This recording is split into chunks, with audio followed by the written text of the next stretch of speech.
Well, what shall I do? Let's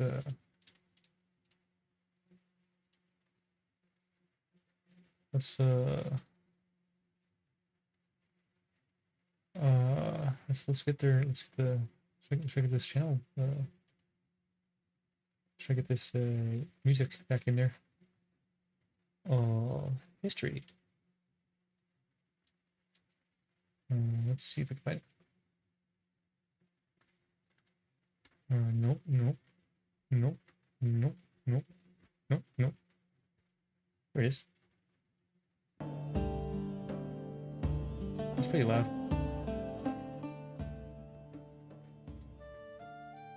That's good, that's good, that's good. Here we are.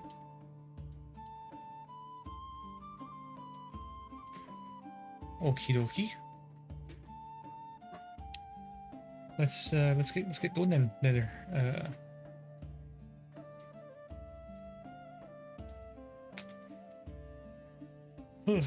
Okay. Epic. In the year 1976, that's it's kind of close. That's close. Sorry, 1769. That was not that's not close at all. In 1769, that's very far from when about 100, 200, 300, almost 300 years. 250 years. A British sea captain, James Cook, sailed from England for the South Seas. On board his ship, the Endeavour, was a strange assortment of men. Many were sailors. Others were interested in exploring and mapping out new islands. This is too loud. I'm sorry, but you're too loud. Let's go down a little. There we are.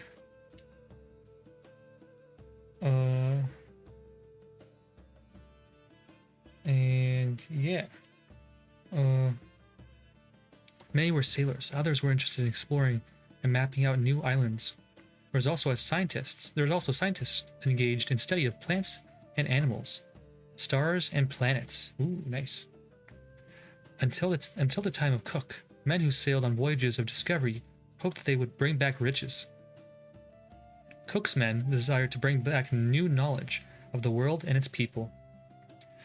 James Cook had always loved the sea. At the age of 13, he had left his job in a clothing shop in an English town and had joined the crew of a coal ship.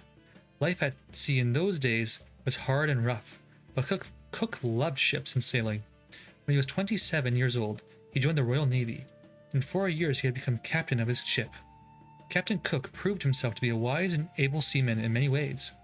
When the British General Wolfe planned to attack the French forces in Canada, that's here. We're in Canada. Cook was captain of one of the British ships. Carefully charting the St. Lawrence River, Cook guided the British ships up to the French stronghold at Quebec. As we know, the British forces were successful in their attack, and ever since, Canada has been part of Britain's family of nations over the seas. Oh, thank you, Captain Cook. Thank you that you don't make me speak French. I hate French. Even though I'm learning it and I'm trying to be good at French, I still hate it because it makes no sense. Just like all languages, they don't make no sense. It's a bunch of wild gobbledygook all pasted together in a mess of jumbled words. On his way back to England from Canada, Cook made charts of the coastline of Newfoundland and Labrador. At this time, too, he observed an eclipse of the sun and wrote an excellent account of this unusual happening. That's sick. When Cook returned to England, he was praised. Oh, I hope he didn't look at the eclipse though. I hope he didn't burn his little retinas out. He was praised for his fine work as a captain, as a map maker, and as a scientist.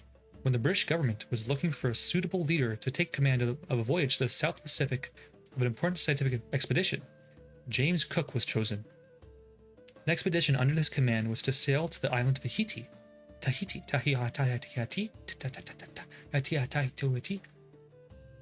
in the South Pacific, there to observe a total eclipse of the sun, total eclipse of the heart, more like it, Cook was also given the task of charting any new lands and islands that he might discover. Captain Cook knew that the voyage would take him halfway around the world. Such a long voyage would be hard on the health of his crew. We've already seen that when men were at sea for many weeks, they fell ill with a disease called scurvy. Scurvy. Which all sailors dread. I think we have a picture of the scurvies.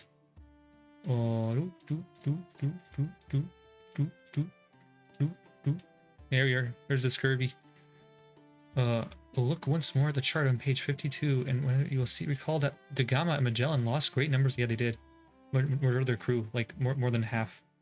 Like 3/4 became scurvy. Cook lost not one man from scurvy because of the proper nutrition attention to their diet.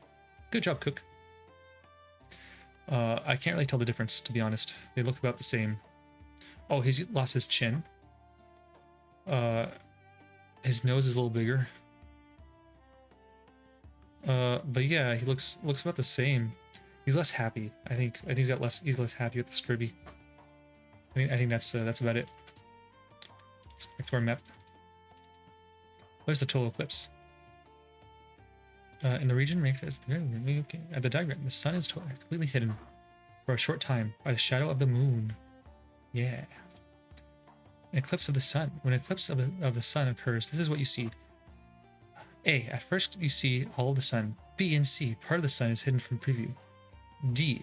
All of the sun is hidden, but you see a halo of light around. And that's where you burn your brain. You burn your little eyeballs out there. Don't do that. E and F. Part of the sun is hidden.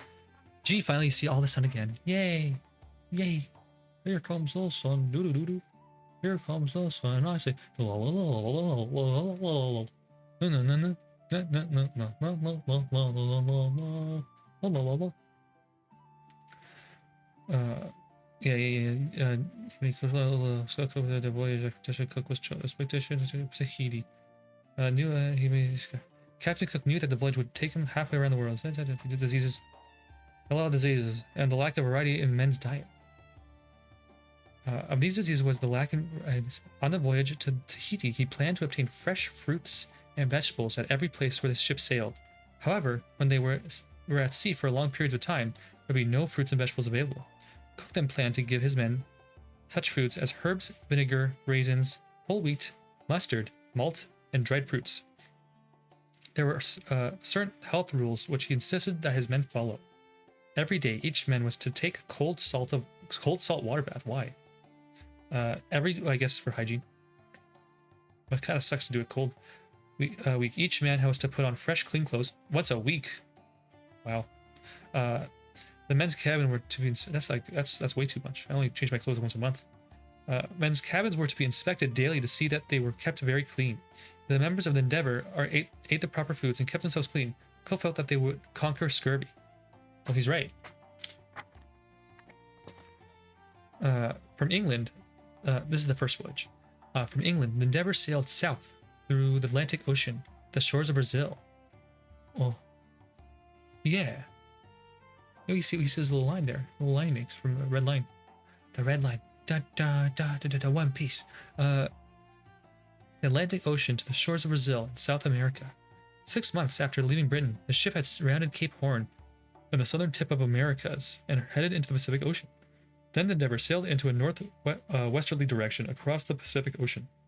On April 13th, 1769, Cook arrived at the tropical island of Tahiti. Here is Tahiti. Tahiti. Yeah, it's right next to Tonga. Oh, and Christmas Island. Merry Christmas. If you look at their map on page 176, yeah, I'm looking. You will see that this island is in the middle of the Pacific Ocean, just south of the equator. Cook described Tahiti as a fairy paradise with tall palm trees, brightly colored birds, delicate flowers, and beautiful butterflies. Yeah. Since he wished to land, Cook knew that he must make friends with the natives. He gave them gifts of mirrors, nails, and tools of iron. He and the native chief exchanged names as a sign that they were brothers. After that, all went well. The natives of Tahiti were tall, strong, and handsome, just like me. Though they were few clothes, just like me. For the weather was very warm, just like me. Uh, um, Usually, a man wore only a long strip of cloth wound around his body, just like me. Then the men covered themselves with tattoo marks, mostly in patterns of men, birds, or dogs, just like me. Uh, they poured coconut oil on their hair to make it dark and shiny, just like me, and wore little bonnets of coconut leaves to protect their head from the hot sun. I don't do that. Food was easy to find out on these islands. Their long, narrow canoes, the Tahitians fished in the quiet bay along the shore. From the coconuts they obtained coconut flesh to eat and sweet liquor to drink. The natives were very clean in their habits. Their homes too were clean. They were well-aired huts, roofed with dried leaves from coconut palm trees. Hell yeah. The chief of Tahiti gave Cook permission to build huts for use during his stay on the island and to set up an observatory from which to review the eclipse of the sun. That's nice. On a clear, cloudless day, June 3rd, 1769, under the perfect weather conditions, Cook and his party observed the eclipse. The eclipse is the sun. Oh, let's look at the eclipse again. I think it's right over here. Yeah. Eclipses of the sun occur when the moon is between the earth and the sun, and all three are in one straight line. The moon casts a shadow upon a part of the surface of the earth. Scientists have been able to tell years in advance the exact time when an eclipse of the sun will happen. They have also been able to plot the path of the moon's shadow long before the eclipse is to take place. Ooh, science is amazing. A crazy thing we all live in. We live in this crazy world where we could know where James Cook took a dump in 300 years ago. What a crazy world. I wish I knew where I pooped 300 years ago. Oh, was it? I guess I was pooped technically. We're all just little poopies and floating around in the little earth, a little swirling down the toilet. That is our life. Yeah.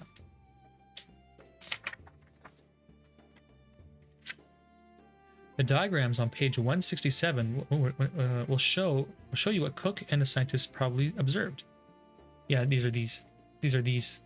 So this little eclipse. Just go boop, boop, yo, yo, yo, yo. And this one is just a normal eclipse pattern. A normal eclipse. Oh, excuse me. Their work was complete. Cook bade farewell to his friends on the lovely island of Tahiti and sailed off in the southwesterly direction. After a time, he sighted Staten Land, which Tasman had discovered over 125 years before.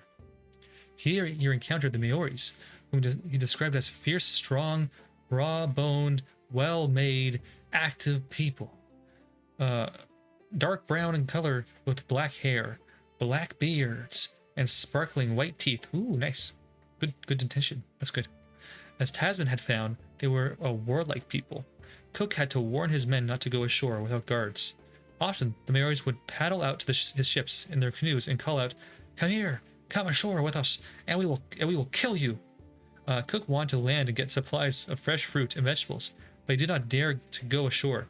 He named this place Poverty Bay, because you're gonna lose all your money. He landed at the other places, but everywhere he found the natives were very fierce. He also made the unpleasant discovery that the Maoris were Ooh, that's not good. Were cannibals, eaters of human flesh.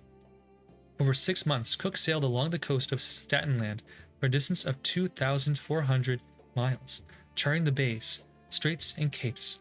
He found that this land, now known as New Zealand, is not one but two islands, separated by a channel. Now the water separating the two islands is called Cook Strait. Nice. He got that name down pat. After taking possession of the land in the name of the King of England, he sailed. I don't think he did good job taking that land, because it seems like they were still ready to kill him. 3 weeks later, Cook reached the unexplored eastern shore of the continent, which we now call Australia.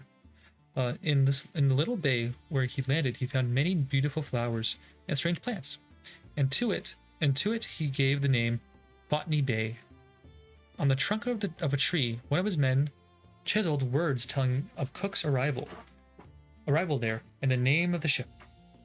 9 miles north of Botany Bay was a fine harbor which Cook named Port Jackson. Hee hee. Today, besides this great inlet, stands the city of Sydney, the finest and most important seaport in Australia. Sailing north along the coast, Cook mapped the bays, islands, and capes on his charts, and made many new landings. The natives of this land, like the Maoris of New Zealand, were a dark people with long black hair. They were equally savage. Again, Cook was forced to warn his sailors not to venture too far from the ship, for fear that the natives should kill them. I guess after encountering cannibals, you want to be careful. One clear moonlit night, the ship was sailing northward when, with a deafening sound, it crashed into something below the surface of the water. Water began to pour in through the ship's side. All hands manned the pumps and toiled to keep the vessel from sinking. Cook discovered that the Endeavour had struck a coral reef. Shit. That's brutal. He knew that if the vessel was lightened, it may float off the ledge of the coral. 50 tons of precious stores, barrels of fresh water, and guns, ooh, that's not good, were thrown overboard, but the vessel remained fast on the reef. Fortunately, some hours later, the tide rose and the vessel was free. Ooh, so they lost all that stuff for nothing. That sucks. That sucks. A large piece of coral had broken off the reef and had lodged in the hole in the ship. On the journey to shore, which was a distance of 25 miles, every member of the crew worked hard at the pumps to keep the ship afloat.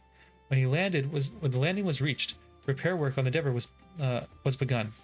Coral reefs, such as the one with the Endeavour struck, are dangerous to ships, yet they are also very interesting. Yeah, they are interesting little things. You know, see all sorts of marine life there. It's a whole crazy ecosystem, the coral reefs. If you get a chance, you know, because they might coral reefs. I don't know if they're necessarily dying out, but they are migrating to different areas. So all the famous coral reefs might not be there anymore. So I'll go there soon, like the ones in Australia. You know, the beautiful coral reefs in Australia. You could do snorkeling. You could check out some cool fish. Also off the coast of Hawaii. Oh, in California too. There's lots of places you can see coral reefs. You should check them out. Coral reefs such as this one are dangerous to ships. They are also very interesting. They look like many colored sea gardens of great beauty. A coral reef is made up of millions of tiny living animals with hard shells. Oh yeah, coral are actually like they're not actually rocks. They're living things. Their sea creatures are known as coral polyps. Yeah, and they have like wars. Like they'll try to like spore their own spores because like I think they asexually reproduce. No, they don't. They spur. No, yeah, I think they do asexually reproduce. I don't remember entirely. But they'll have like wars, and their wars will consist of like trying to take over the most land of the coral reef. It's really interesting. It's a whole really interesting ecosystem, and this whole ecosystem like supports the life of like tons and tons and tons of fish, and like baby sharks and like otters and stuff. Not otters. No, sorry, not otters. But like all sorts of like interesting fish. So yeah, I would definitely check. Oh, we have a picture. I think we have a picture of the coral reef. Coral reef? Nope. Here it is. Coral has many shapes. Is there another one? Yeah, look at that. Look at that. Great Barrier Reef. That's Great Barrier Reef in Australia. They live in shallow places and warm oceans where the temperature never drops below 70 degrees Fahrenheit. Now, new coral polyps grow firmly to the stone, which also iron. They label like iron. Below or beside them. When the polyps die, the shells remain in the reef. Coral has many shapes. Some look like cactus plants. Some look like human brains, and some look like antlers of deer. What about the moose? Why do none look like moose? What about a beaver? That's discriminatory. I don't want to see a beaver-shaped coral reef. The coral reef, where the Endeavour ran aground, extends along the northern eastern shore of Australia for over 1,200 miles. Ooh, that's a lot. That's a big reef. It is now called the Great Barrier Reef. Yeah, there it is. Our little friend, the Great Barrier. Look at that funky little fish. Look at this guy. I wonder what type of fish they base that off of. This is illustration. It's nuts. It's a crazy little picture there. For over 1,200 miles. Yeah, not called Great Barrier Reef. The channeled water between the reef and the shore, which is about 25 miles in width, is usually very calm. You will find the Great Barrier Reef on the map on page 1. Oh, let's look at that. Where are you? There's Port Jackson, and there's Great Barrier Reef. Let's look right here. Right, there's little line, little red line. Let's see a little drawing of the Great Barrier Reef, which is really not that great. Let's go back to the coral. That's way nicer to look at. Yeah, Great Barrier Reef. While the Endeavour was being repaired, parties of Cook's men went inland to explore. Here they found many animals of a kind they had never seen before. They were strange creatures, large and mouse-colored, with powerful hind legs. Yeah, I think we know what they're talking about here. If you maybe you can take a guess, and I'll tell you if you're right. And if you're not right, then I'll tell you, because they're kangaroos. Oh wait, I spoiled it. Should have waited. But they enabled them to leap and bound over the ground with great speed. Their front legs were short. You will see a picture of this animal with which the natives called the kangaroo on page 137. Oh, I think that was the kangaroo back there. Yeah. So if you look, go away, little guy. Oh, his eyes are blocked. Oh, there we go. There he is. Right up top there. Oh, fuck my mouse. Okay, right up top there, you see the kangaroo and his little Joey in its little pouch. It had many strange habits. The men noticed that the mother kangaroo carried her young in a little pouch on a pocket, and when the baby kangaroo got tired, or when danger threatened, it hopped into their pouch for rest or protection, just like me. When Cook's men shot a kangaroo and cooked it for dinner, they were delighted with its fine flavor. Yeah, kangaroo meat is pretty popular here too. All over the world, people really enjoy kangaroo meat. I know in Texas they farm tons and tons of kangaroos. Personally, I'm not really interested in trying kangaroo, but if it was put in front of me, like I didn't know, I'd just eat it. I don't think I would be. I don't think I'd notice. I think I just think it tastes like a gamey animal. By now, the explorers had been away from England for over 2 years. Wow, that's a long time to be exploring the islands near like New Zealand and stuff.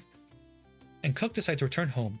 Before leaving the new land, he took possession of the great island continent in the name of the King of England and named it New South Wales, Australia.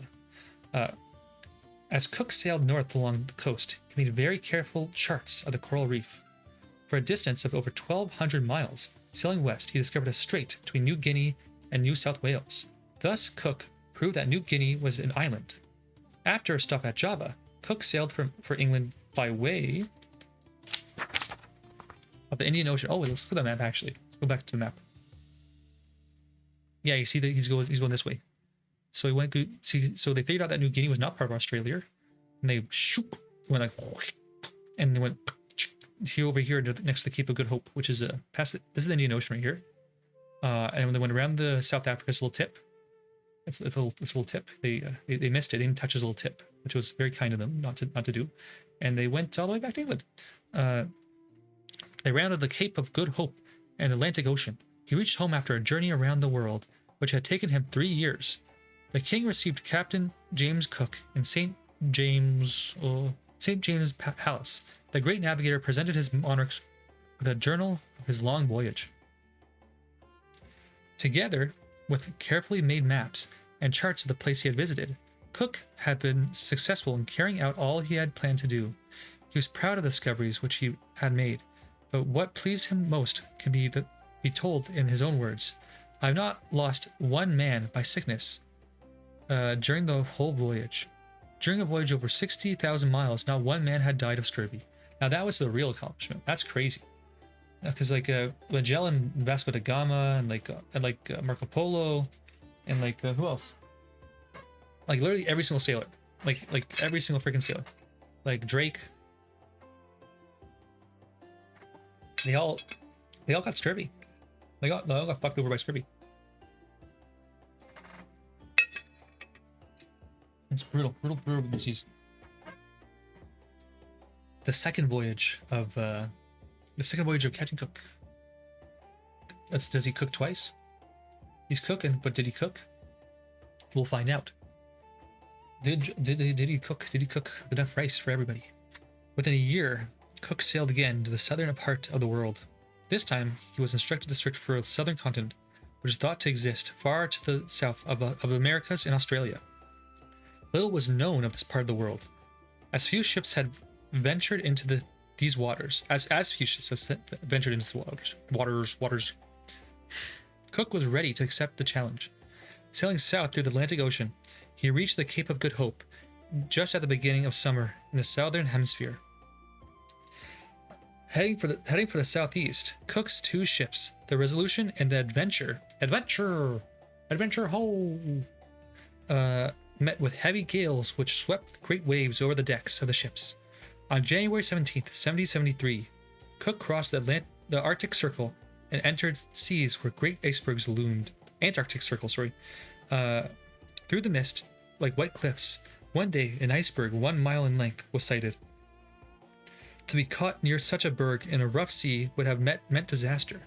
The waves would have dashed the ship against the huge wall of ice and smashed them to pieces. So Cook commanded that the course be changed. Cook's crew were the first men to see the marvelous display of many-colored lights in the sky, now called the Southern Lights, which are like the Northern Lights of Antarctic, but worse. But worse, because Canada's better. North is better. Yeah. Which you see in Canada. After sailing for 117 days through these dangerous seas and finding no land, Cook sailed to the land which we now call New Zealand. Yay! I love New Zealand. That's where Flight of the Conchords are from. There he and his crew rested. On this voyage, Cook managed to make friends with the Maoris. He gave them gifts of He gave gifts of sheep and goats, and they knew that he had come as a friend and not as an enemy. But they still wanted, whatever, better than nothing. After the long voyage in the cold southern seas, Cook and his men needed to remain for some time in warmth and sunshine.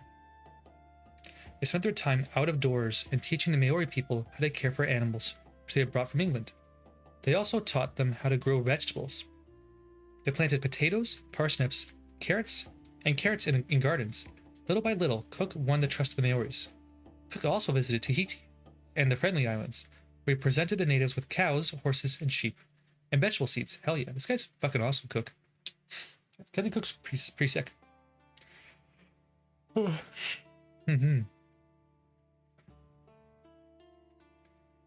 find the southern, this time he made another attempt to find the southern continent. This time, as before, after voyaging for many weeks, the vessels were forced back by great fields of ice. On the voyage back to New Zealand, Cook discovered a strange barren place, now known as Easter Island, where he found 700 enormous stone statues, several of which were over 70 feet in height. No one knows who carved or built these statues out of hard rock. To this day, they remain a puzzle and a mystery. But actually, we know all that stuff. We know how they move them. We know they have little feet now. We all know we know all sorts of stuff. And there's probably Polynesians that sailed from other islands and then eventually died out or something, or moved on. You could definitely find a documentary about them now. I know for sure we would know way more than the people in the 1950s, 70 years ago. These guys are stupid. We're smart. We'll see Easter Island. Where is Easter Island? Where are you? If you look at page 176. 176, you will see that Eastern Island is in the southern part of the Pacific Ocean. This island is at the top of what was once a gigantic volcano. Hey, there it is, right there. It's right there. There's Easter Island, right here. Hello. Hello, Easter Island head. Returning to New Zealand, Cook and his men rested and obtained fresh food.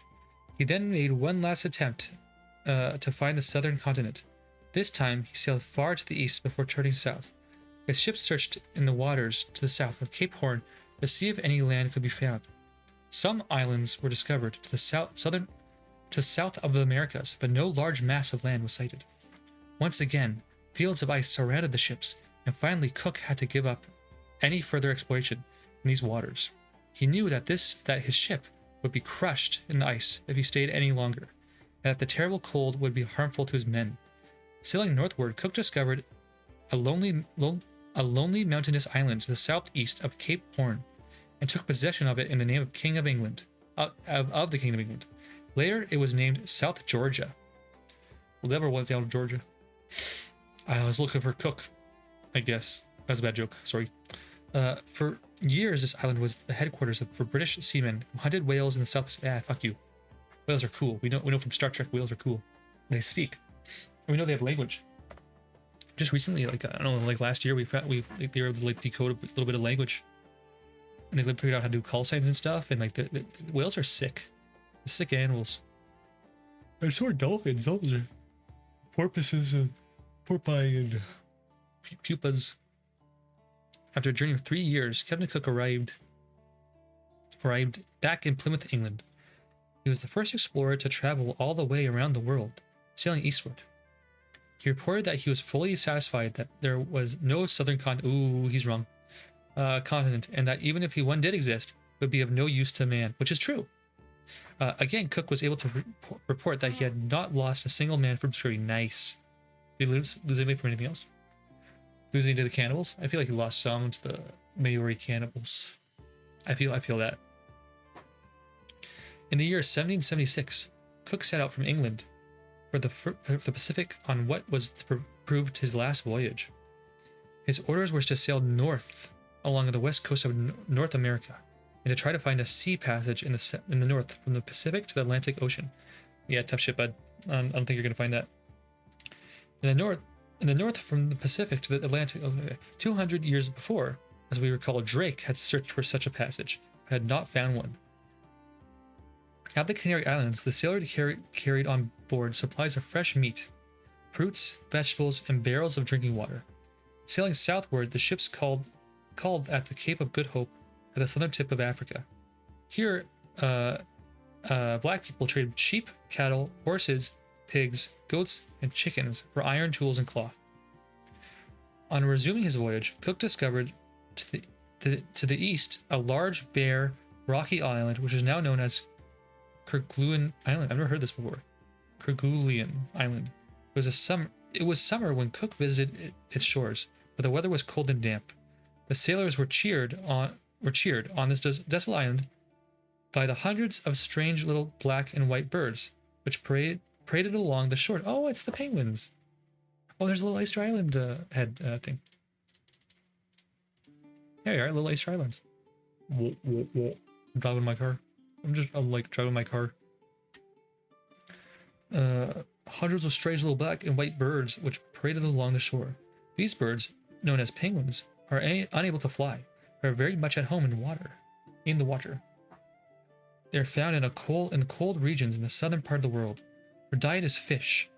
You will learn more about penguins. Oh, nice! I can't wait to learn more about penguins. Sailing on, the ships called at Tasmania for fresh water, food, and wood. Here, Cook made an error on his charts. Oop. Are you gonna die? You gonna die, Cook? He believed that Tasmania, which we know to be an island off the southeastern coast of Australia, was part of New South Wales. When Cook arrived in New Zealand, the Maoris were pleased to see him, and the chiefs held a great war dance in his honor. Oh, nice. They did a little haka. Cook noted that since his last visit, the Maoris had carefully tended their gardens, which were growing fine vegetables. It also raised healthy flocks of sheep and goats. Nice. At the next port of call, the Tonga or Friendly Islands, Cook presented the king with a giant turtle. In December 1953, when Queen Elizabeth II visited Salote, Queen of the Tonga Islands, she was shown an ancient turtle. The Tongans told Queen Elizabeth that this turtle, which was over 200 years old, was one of their most valued possessions. It was a gift from Captain Cook. Well, that's nice. That's quite a beautiful thing to have a long-lived gift. They could be like, hey, your guy gave me this. Gave us this 200 years ago. Like 8 generations or more. Like 12 generations ago. Isn't that crazy? That's crazy.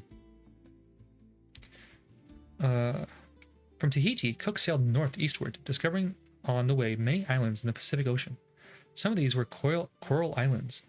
On December 25th, 1777, that's a good number, 1777, Cook discovered and named Christmas Island, which you will find on the map on page 176.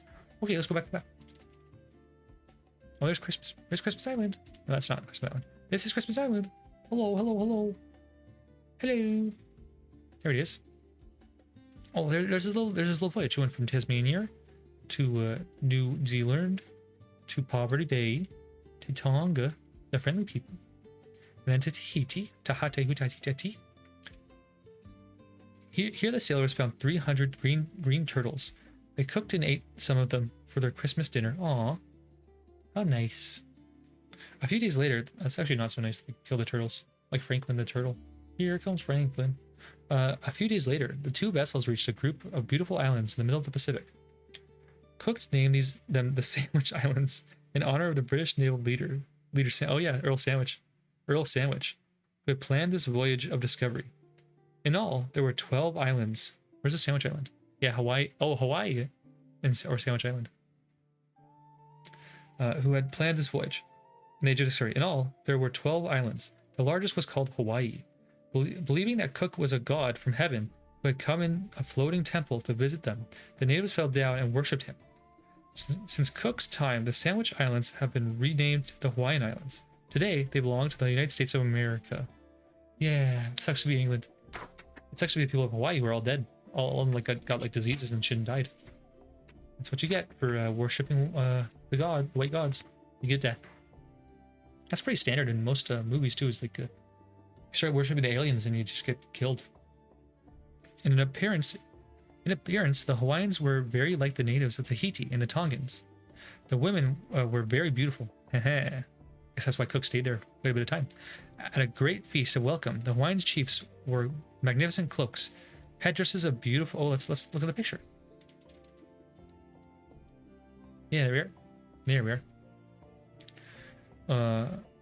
Headdresses of beautiful bright feathers and necklaces of shells and colored seeds.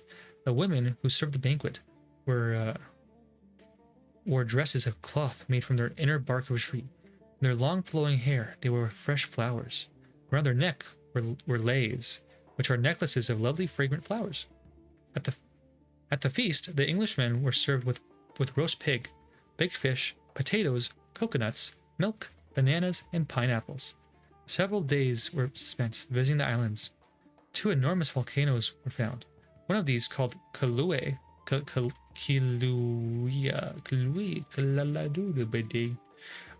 know how to say that, is now known to be the largest active volcano in the world. The distance around the mouth of this island is 9 miles. Fuck, that's a big mountain. Kilauea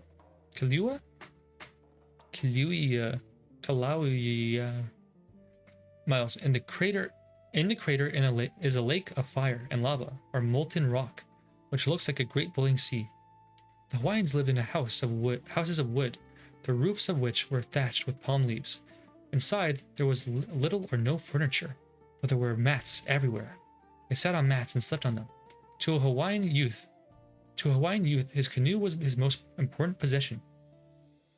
He used it each day when he paddled out into the calm channels between the islands to obtain fish for his family. At last, Cook was ready to begin his search for the sea. Oh, there's more. There's little wooden huts there that he made. At Nutuk Sound, the Indians who Cook met on. Oh no, this is a different place. I'm sorry, that's a different place. This is the sea passage from the Pacific. Yeah, he's going to find a sea passage now. Of the Sandwich Islands, he sailed in a northeasterly direction until his ships reached the western shores of North America. Close to they skipped over a lot of stuff that Cook did in Hawaii. A lot of sex and women and drinking. They did a lot of that, and disease spreading. From the Sandwich Islands, he sailed in a northeasterly direction until his ships reached the western shores of North America. Close to the place which Drake named Nova Albion. Cook wished to land there, but because of a fierce storm, he was unable to do so. He sailed northward along the coast and reached a sheltered bay known as Nootka Sound. There's Nootka Sound. Here it is. Here on the western coast of what is now Vancouver Island, Cook and his men went ashore. They were met by North American Indians, who showed no fear of the white men. These people had copper-colored skin and straight black hair. For clothing, they wore warm furs. The young Indian braves covered their faces and arms with paint. Beautiful, soft, glossy skins of the sea otter were given to Cook in exchange for small pieces of metal, nails, wire, and tools. When the English sailors saw the rich pelts of the sea otter, they tried to make Cook load his ships with these costly furs and return to England to sell them. The seamen knew that they would be worth a fortune. When the ships put to sea again, they were driven by the strong winds far out from the shore. And after traveling for many days, let's look at the sea otters. Hey little guys, hey little sea otter. CR repels are crazy good. They're really good at installation. There's too many. You can't hunt them anymore because they make awesome coats. But they'll all be dead if we all wear otter coats. So we all get fucked. I'm also not good to kill things and stuff. Hey Cosmos, what's up? How's what you up to? You have a good week. Oh, how's your party? How's your shindig there? Hope you had a good time. We're learning about James Captain Cook. The first guy would be like, hey, we should be our party hasn't happened. Oh, what was that? Okay, maybe I read it wrong. Let me reread. Oh, you try your dress. Oh no, I'm talking about like the. Well, no, I need to check the Discord one second. You said something. Well,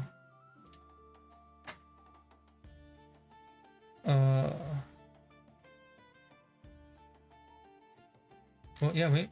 Did I just make that up? Oh, you were having a party. You were having a party yesterday, no? Oh, it was your birthday. Holy shit.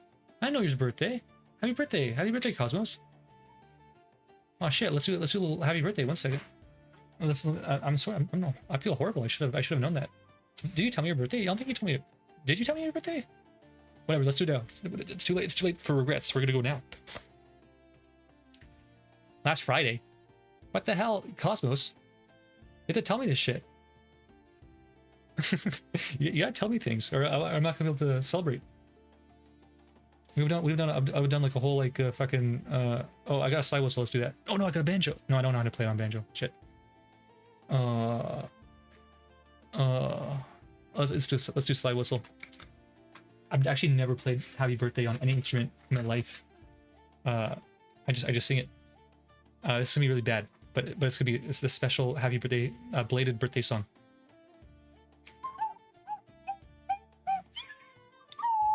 Okay, I'll just sing it. Yeah, I hate telling people about my birthday too. It also makes me feel old. I remember when I turned 18, I was like, oh, fuck, I'm old. I don't want to age anymore. I'm good.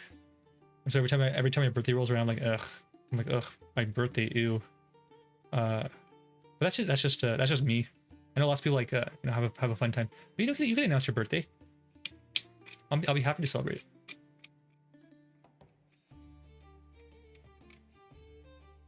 it. Oh, I'm sorry. Yeah, I'm not good at noticing things in general. I don't pay attention to basically anything.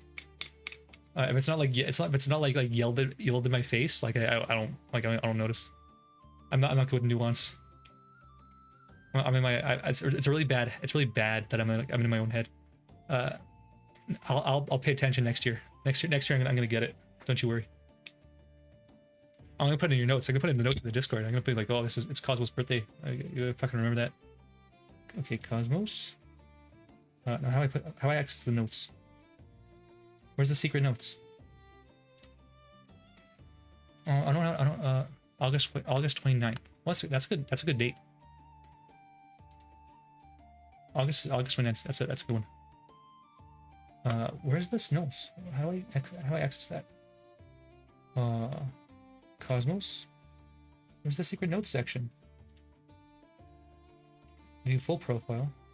Yeah, I'm stupid. I don't know how to access the notes. I'll just remember. That's an easy. That's a good day to remember actually. There's gotta be a way to put. Maybe it's on the phone. I'll figure it out later. I gotta sing you happy birthday. Happy belated birthday to you. Happy belated birthday to you. Happy belated birthday, dear Cosmos. Happy belated birthday to you. So how's your party? You have fun at your party? You get any otter furs? Seal furs?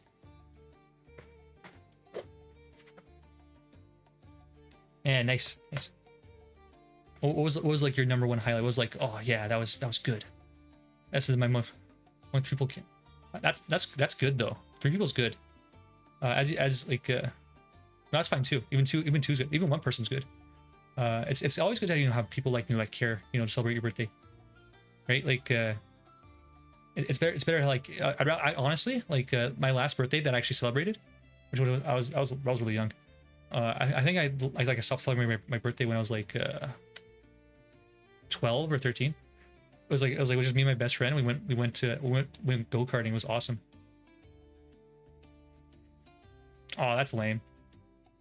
You have to give him shit now. Give him shit. You have to give him shit constantly for the rest of his life. Be like, hey bud, you remember that one time you bailed on me to go to a concert? You do not let him live it down. He better not live it down.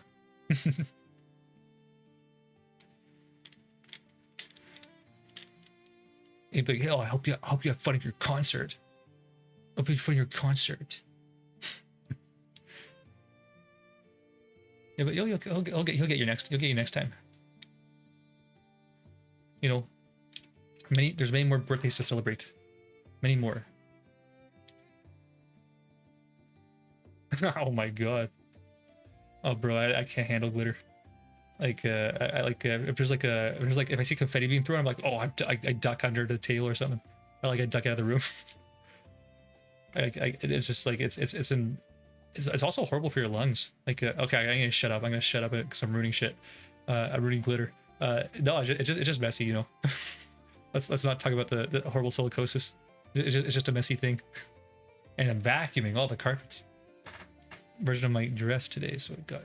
Oh, there's glitter on your. Oh, gotcha. Oh. I don't understand how they can make like dresses and like suits with like all those all the sparkly stuff, and they all just like freaking fly off. It can't be safe. Like it could be like slippery and stuff, right? You feel good. You feel good in your dress. You feel like a million bucks. You feel like powerful. I know when I got a suit. I got a suit when I went to a yeah, nice. I got a suit when I went to a wedding. Like I got tailored and I was like, oh fuck, this is awesome. And I was like, yeah, I'm fucking in it.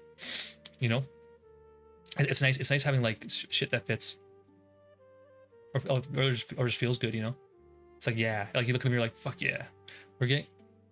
Ooh, to be poofy, nice. Oh, are you gonna put like the what's it called, like ribbing or boning? What's it called? Where it's like a yeah, sure, for sure, yeah. Yeah, I'll tell you. Let's take a little look. What's it called? Where they put like a freaking like cage like around you to extend like the size. You know what I'm talking about? Like the old like Victorian stuff. It's like a. I know it's like you become like a reverse umbrella.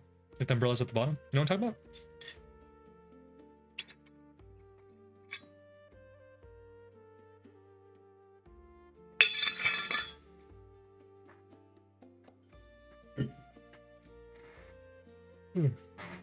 Hoop skirt? Maybe. Let me look it up. I don't know much about clothing. Hoop skirt. Yeah, the hoop skirt. That's what I'm talking about. You got it. You know your shit.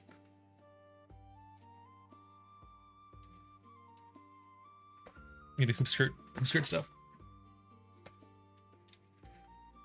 It must be really nice having a hoop skirt too, because like it's just like your legs are free. There's no like shit baking into your legs when you're walking. Oh, it must be like just like, and it's probably cool too. Oh, but it's hard to get through doors. I can't imagine getting through doors in that thing. You had to like shuffle like squeeze yourself and it would be like fling out the other side. Yeah, for sure. Like, totally want to check that out. I love all types of fashion. You know, I think it's interesting what people come up with. I was watching what was it? What's it called? My sister used to watch Project Runway. Oh, not Project Runway. Was it Project Runway? I don't know. It's like people are just making costumes for people. No, Project Runway is the top. No wait, no, it's America's Next Top Model. Shit, I can't remember this shit. The tad bit shorter on me than the model because I'm so tall, but it's nice. Hey, you know, that's why you're getting altered, right? Like you always get it altered. Or like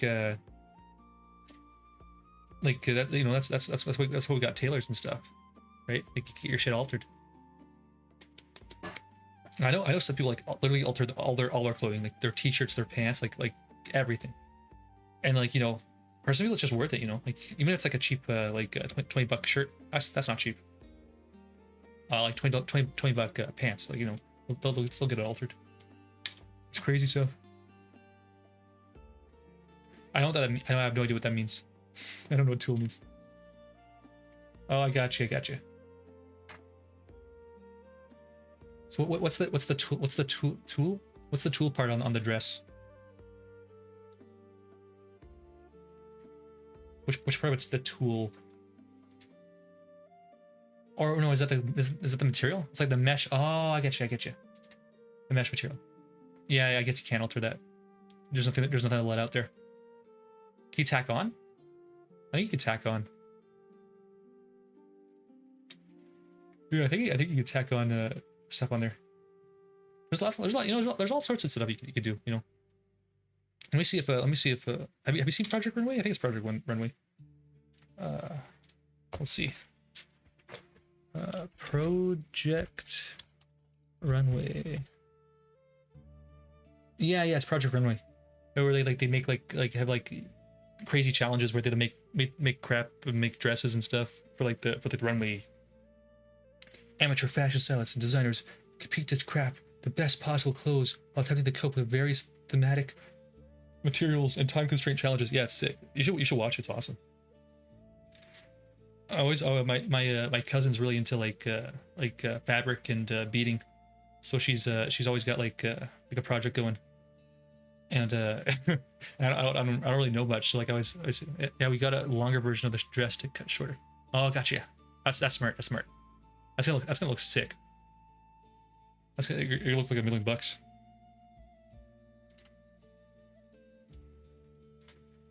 I'm glad things are working out there. Let's So when's the so you said when it was, you said it was like let me scroll up. Only that's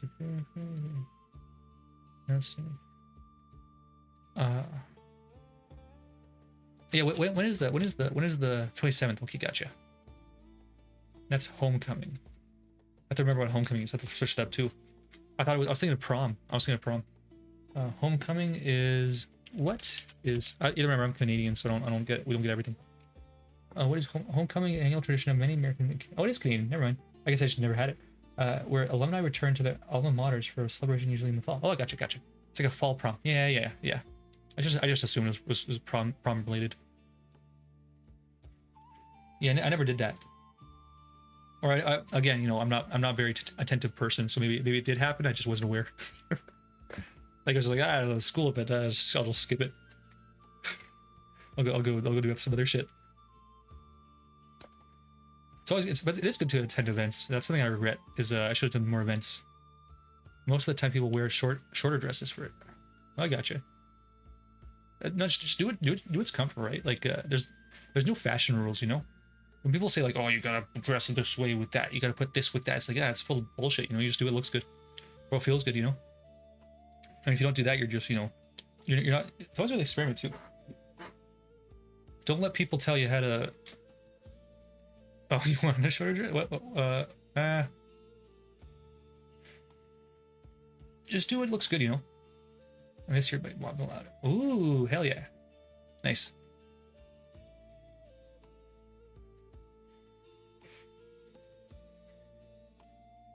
But what's why are you making longer then?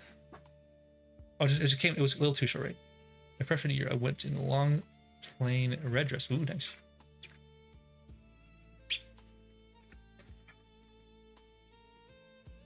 I'm trying to think of like there's this Victorian style of dress where where like no, not at all Victorian. I was completely wrong. 1920s Art Deco.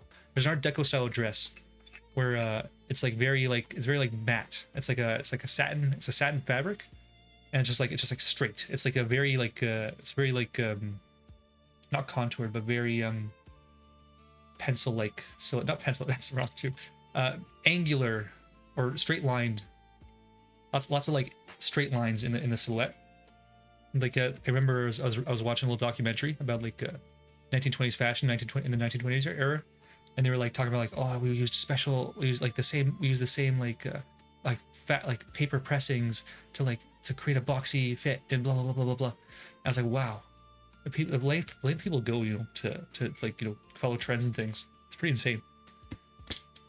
It's also some crazy stuff. I really like Art Deco jewelry too. I think it's very interesting. Like the whole like angular fashion, you know. Let me see if I can find a picture of that stuff. Let me see if I can find a picture of the Art Deco stuff. Let me pull up a browser tab. A browser. Oh. a tabular browser. Let's see. Art Deco jewelry.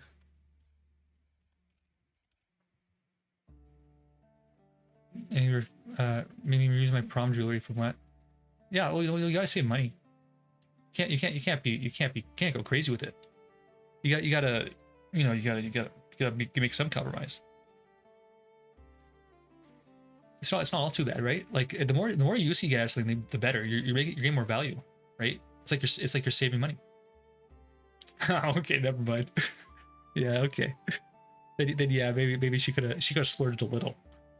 She could have got you another $5 worth of jewelry. Let's see. All our images. Yeah, here it is. Let me change the Art Deco. There we go. See, like this stuff I think is like awesome. Stuff like blows my mind. And they're talking about you see some of the dresses here, like they're very like not pencil, but like very flat. Like there's a big emphasis on like plainness, not plainness. That's very wrong. But and like small silhouettes, you know, the silhouette of the dress was very simple, but the jewelry was very dramatic, you know. That's a crazy piece right there. That's a crazy one. Yeah, what happened at prom? What was give me the teenage drama. I'm here for it. I'm a 26-year-old man. Let's hear it. I love gossip. I love tea and gossip. Legitimately, it's one of my favorite things. I listen to my little cousin's also like I think around your age, maybe a bit younger, and she's like telling me about like all her friend drama and like how like who hates who and how she like pretends to like this her and she but she hates him and like he's her best friend, he's her best friend, but thinks I'm the best friend. It was like a whole fucking thing, and I just like, okay, that was hilarious. It's crazy. It's crazy what so my mom wanted to help me get ready, but it was my dad's weekend, and since I was only my junior prom, I wanted to get ready with him and my stuff. Oh, gotcha. So it's a family drama. It's not even a high school drama. It's like legit family drama. Interesting.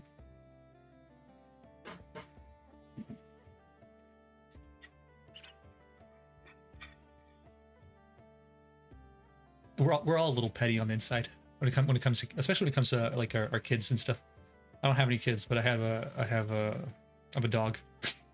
It's like a kid. We're all a little needy.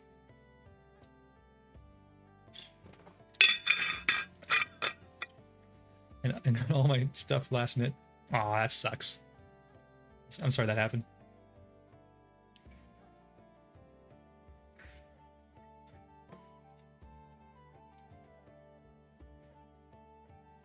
So he got the stuff. He got all the stuff, right? So did he get stuff too? Like even though she bought stuff already? Like did they buy the same stuff? Was it like oh we got two of everything. Oh no. And then your mom's like he this is my plan all along. Like a little whimsical trickster. Hey, I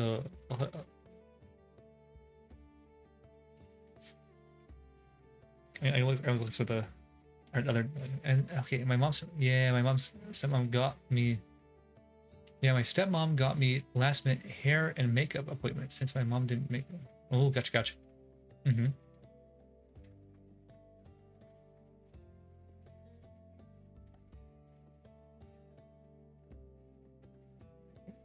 So you got that. Well, let's do bossa nova. This calls for bossa nova music. Where's the bossa nova? Here it is. There you go.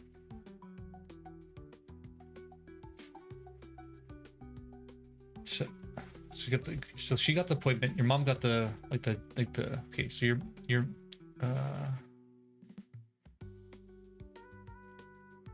okay. Got all my stuff. So your mom got all your stuff, and then your stepmom got you the hair and makeup. Okay, so that's kind of like it's even. It's starting. It looks like it's starting to even out. You know. Mm-hmm.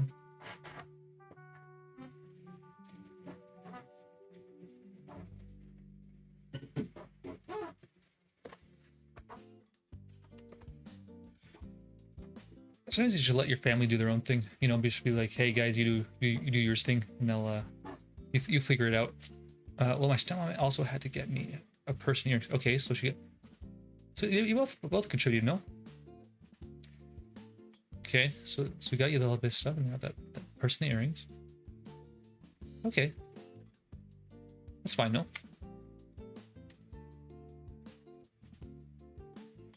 Oh.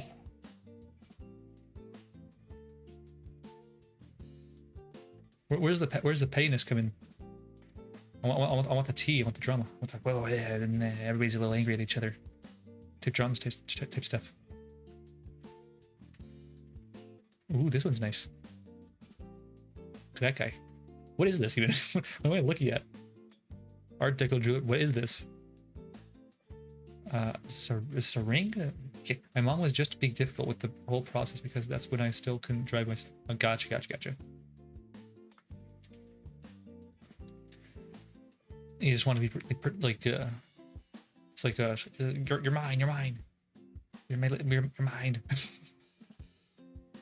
Yeah, it happens. Everybody's got a little chip on their shoulder, you know. Yeah, I'm sorry you gotta do it, but hopefully this year turns out better though. Things go smoothly. Things going smoothly this time, right? Yeah, it is what it is. What it is, you know. You know, we're all just you know grateful that we got parents to begin with, you know. And you know, have them be petty over you is like that's pretty good in like in terms of things that could go to shit, you know. The perspective. Still annoying. Still really annoying. I get you. But like you know. Yeah, yes, that's annoying. And then, but like. That's good annoying, you know? In the grand scheme of things, it's good annoying. Right now it's bad annoying. But like in like 5 years, good annoying. Trust me.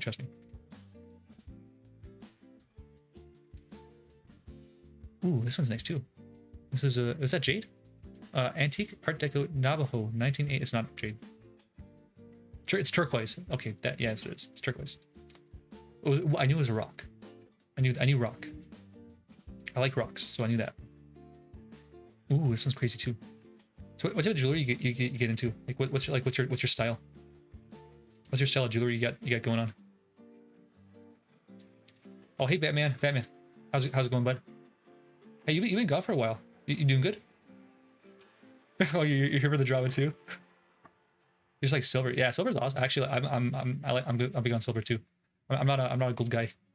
Hey, Batman, what's your jewelry? What's your jewelry preference there?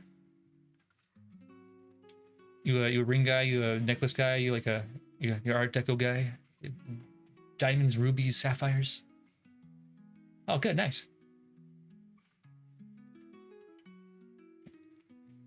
Up to anything fun? Anything chill and awesome and wholesome? Mostly necklaces and earrings. Gotcha, gotcha. Diamonds for sure. Yeah, you're a diamond. You're a high class. You're a high class guy. You're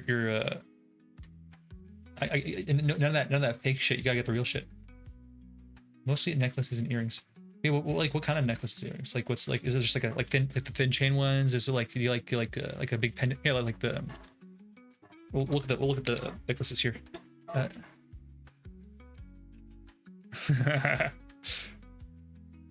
you're if so Batman, if you had to have like one like fuck you jewelry, like I'm the big boss man. What would be your jewelry? Like would it be like a big giant ring? Would it be like one of those gold chains with like a big like diamond encrusted gold chains? A hat. I guess a hat could be jewelry. Okay, let's look at those necklaces. Necklaces. I like chokers and shorter ones. Doesn't really matter what style. Oh, gotcha. So it's like short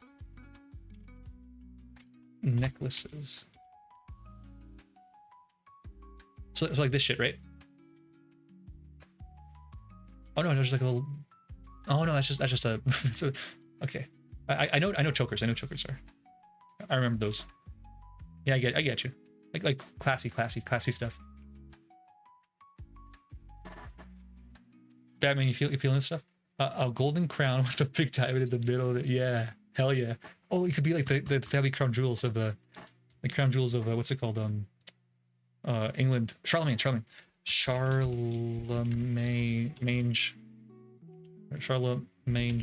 No, I don't want cheap viewers. I want expensive ones. Like I want expensive ones like Cosmos and Batman. Ban. Yeah. Go away, stinky little guy. Charlemagne, jewels. Yeah, check this shit out. Look at this shit. Is that what you want? Is that what you want, Batman? Cosmos is classy. You're full blown, like just like let it rip. You're nuts. Oh no, or do you want this one? I think that's a little too tame for you. I think you need the big guy, big guns. Is this the family jewels or the royal crown of England? I know Charlemagne's jewels in the royal crown of England or something. Okay, imperial crown of the Holy Roman Empire. Oh, what about tiaras? Cosmos, you big into tiaras? Tiaras. They spell tiaras. I don't even know about that. You know that the Hope Diamond of the British Royal Crown is cursed. Ooh, how's it cursed? Oh, gotcha. How's the Hope Diamond cursed? Hope Diamond curse. Oh, I think I remember this. Like everyone who wears it dies.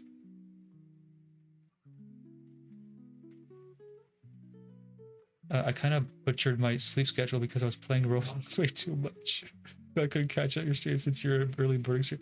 Oh, that's okay. It's okay. Basically, he's cursed by that I think Indian king. It was stolen. Oh, yeah, probably. Oh, that reminds me. I was watching Nautilus, which is about Captain Nemo, a former prince of one of the places in India. I don't really know the. Heard some shit like that. I'm the king. I'm that king. Yeah, you are. Yeah, you're royalty. Batman. I could tell. You have your high class. You have a high taste. Who is it stolen from? Let's go back to normal Google. Oh, there's a little summary. The Hope Diamond curse is popular legend alleging that the famous blue diamond brings misfortune to its owners, stemming from its origin story of being stolen from the Hindu idol. The Hindu idol. Oh, it was in which idol was it? By the way, it's classified. I'm still in bed. No, good. You stay in bed. Be chill. Don't be chill. Be warm. I read religiously as a child. Ooh, okay. Gotcha. Let's see the curse. Hope Diamond curse. Origin of the curse. Theft from an idol. The curse is said to be to begin when the large blue diamond was stolen from the Indian temple idol, leading to which title? What's his name? Who's the big guy? You should know this. Batman? Are you Hindi? Do you know that you know all the gods? You also know that James Dean's car is cursed. I did not know that. What's going on here? James Dean's car curse. A series of misfortune and accidents linked to the Porsche 50. Oh, that's a good car too. Sorry, that James Dean was driving when he died in the car crash. Every car that used its parts crashed. That's crazy. I love spiders. I love Porsches. Porsches are awesome cars. If you can afford a Porsche, you should get a Porsche. The newer ones, not the older ones. The older ones are shit. No, I'm not religious. Also, Hindu is the religion. Hindi is the, sorry. I'm sorry for my ignorance. I'm gonna. That was embarrassing actually. I'm miles away from both of them. Gotcha. Sorry for the offense. For the great offense to your country. Actually, never mind. I'm happy I offended them. Tell them go to wherever you are to like Delhi or something and go say, hey, this guy in Canada was happy he messed up the freaking terms. Did that fly? Or was like, I mean, it was dust. I think it was dust. Yeah. Batman, I know. I watched some documentaries. I know. I'm literate. Sorry, I'm not literate. Because I would read if I was literate. Okay, so let's look at death of James Dean. Okay, let's look at the death of James Dean. Hollywood actor. Oh, it's blocking my face. Hell no. I'm a narcissist. That can't be. Okay, can't have that blocking my face. Happy I live in the mountains. Yeah, dude, I would love to live in the mountains. Mountains are fucking awesome. Oh, bro, can you? How close are you to Nepal? Because can you summit? Do you summit? Do you climb? Oh no, you're probably in the mountain range. Let's look at the map. Shit. I'm getting sidetracked. You're sidetracked the shit out of me. Okay. Nepal. I'm not doxing you because I do not know where you live. Just so you know. Maps. Cosmos, you ever been mountaineering? Okay, Nepal. Okay, this is it. Udakar, here we go. Yeah, you ever been this place? Not this place, sorry. Have you ever been to a mountain in this range? And enjoyed your climb to the summit within this vast area? I'm more closer to China. Fun fact, China and India both claim our lands. Ooh, I think I might know where you are. Brother, the tallest thing in my state is just Montreal. Yeah, I forgot you're the South. You're the shitty South. Okay, that's sorry, it's not shitty, but like in terms of like Canadian values, very shitty. Yeah, you can't snowboard. No, Batman, don't dox yourself. Do not dox yourself. I swear to God, don't. Okay, let me just. Okay, we're in China. We're going here. We're going. Kashmir. Ooh, I love Kashmir. I think this is where we're talking about. Ladakh. I think we're here. I'm going in. It's like a foot away from being a small mountain. Oh, like how long does it take to get to the top? Like 30 minutes? Like if it's like at least 2 hours, I think that's a decent hill. Sumer's not there. Well, and like Sumer's like down like over here. Well, it used to be. It doesn't. Oh, wait, Balashka, I'm not Indian. Because no, you know, Batman. What? Stop. Just like this is not important. Sorry, no, it's important to you actually. You know, if it's important to you, then you share. I'm just afraid you dox yourself, and like I don't want that. I don't want you to dox yourself. Okay. Cosmos, search up your mount. That's why I said your name. Search up your mountain. Tell me how long it takes to like summit your little hill. I want to get a sense of how depressing your hill is. Oh yeah, what's the funny story? What's the funny doxing story? Okay, James Dean. We're gonna look at James Dean while you tell me the funny doxing story. Okay, in April, that's like sharing the co-starring role of Cal Trask in the East of Eden. James Dean purchased the 1955 Triumph Tiger motorcycle. That's a sick motorcycle. Oh, this has nothing to do with his curse. Let's go back. Let's go down. Car crash. On September 30th. Oh, my mouth is getting dry and gross. Maybe my face is also getting dry and gross. Oh, get owned. Get freaking owned, bud.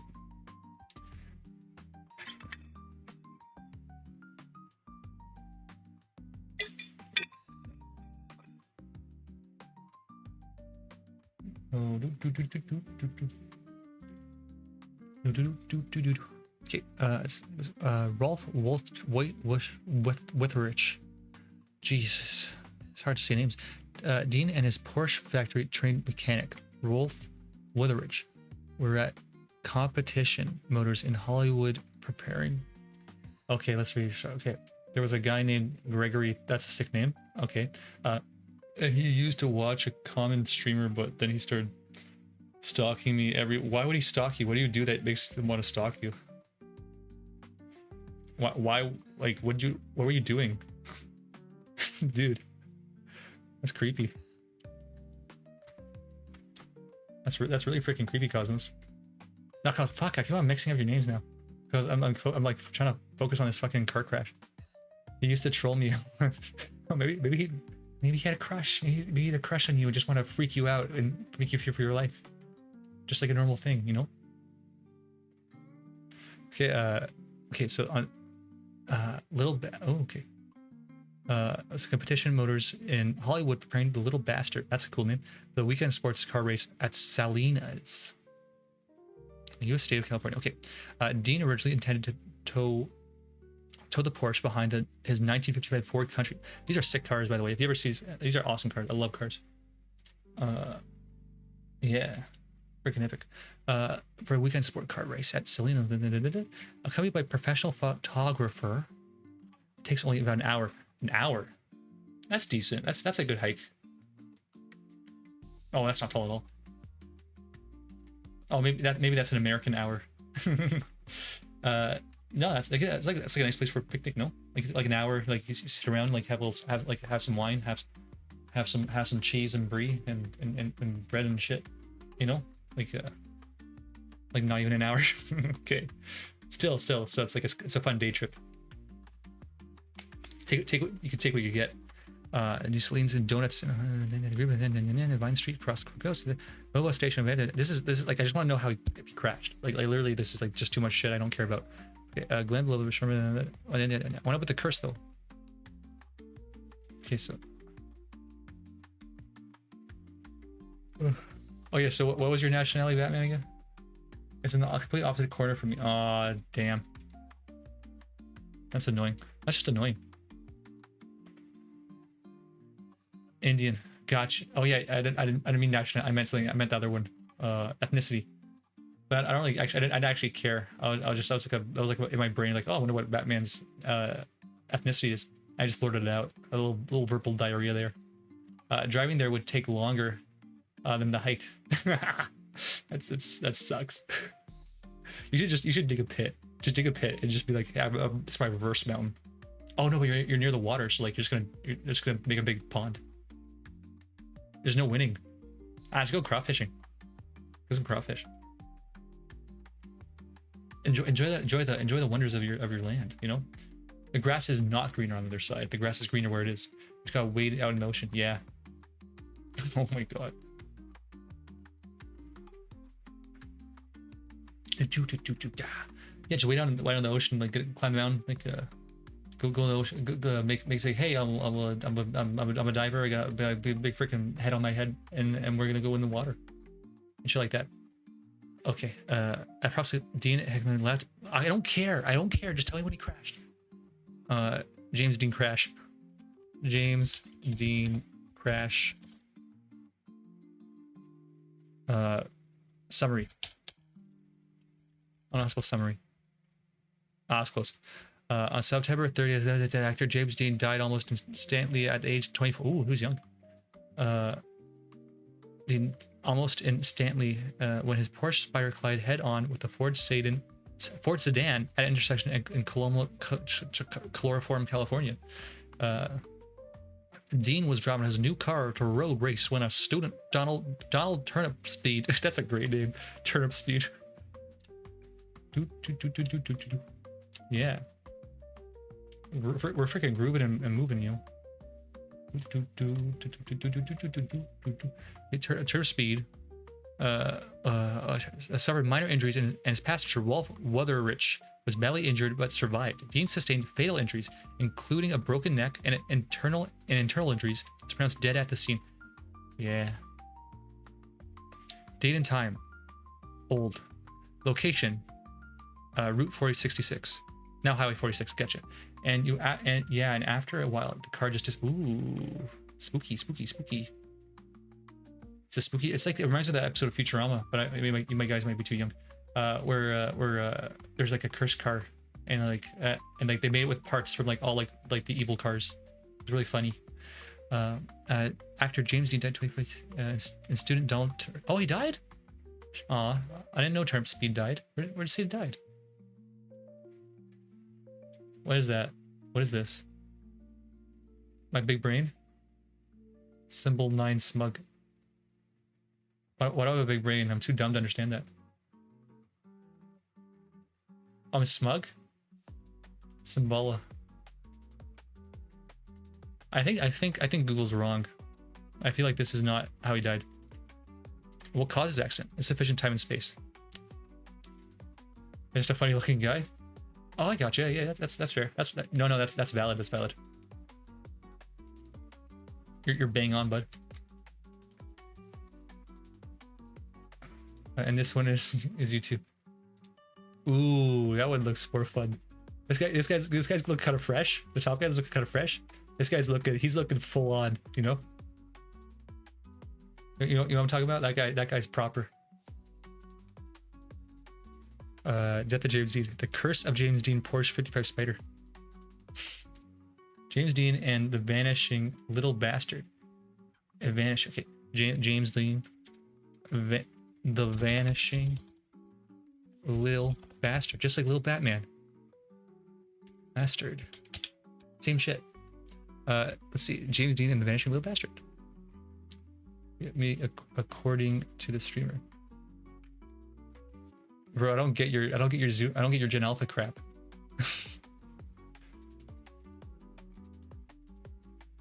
Oh, that streamer. Okay, this is supposed to be me according to that streamer. Wait. So the streamer that doxed you? So the streamer that you were in. Oh, okay, gotcha. You are smug. You're a smug little shit. Okay, James Dean Series Porsche. Okay. Yeah, you're smug as shit. You're smug, non-Chinese, non-Indian, some sort of strange ethnicity.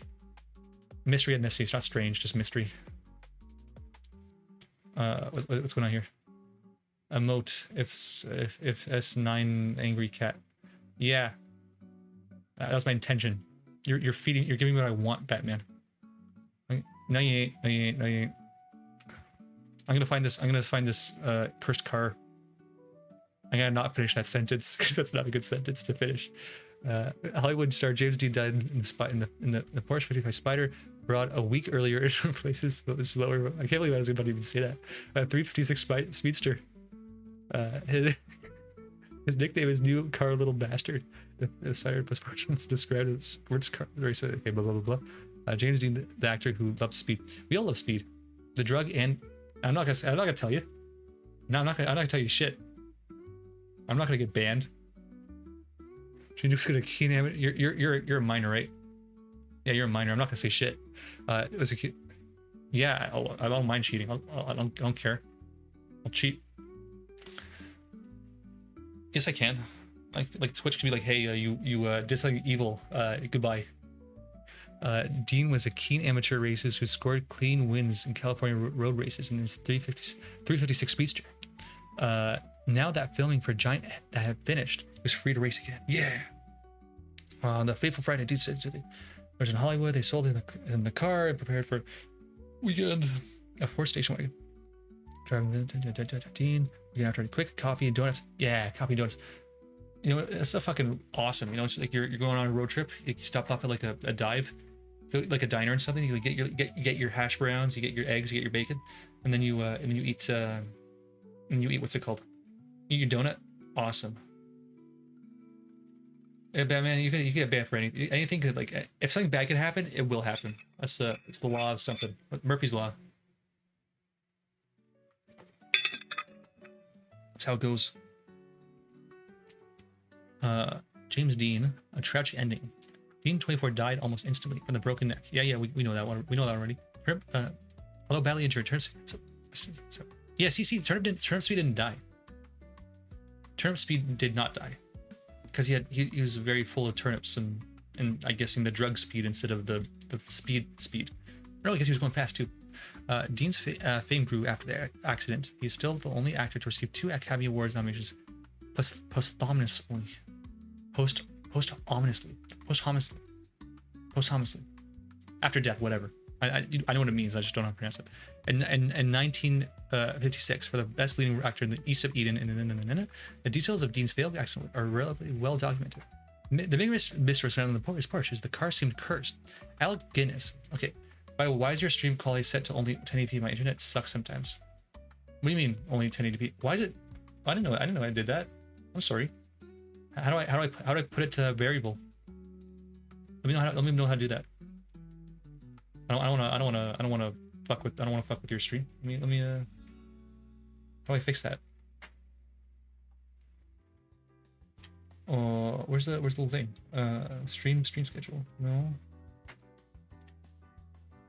Settings. Here. Stream. Latency mode. Low latency, best for near copyright audio. When turned on, you'll be notified of. Okay, good. Store enable clip. Let's see. Follow. No.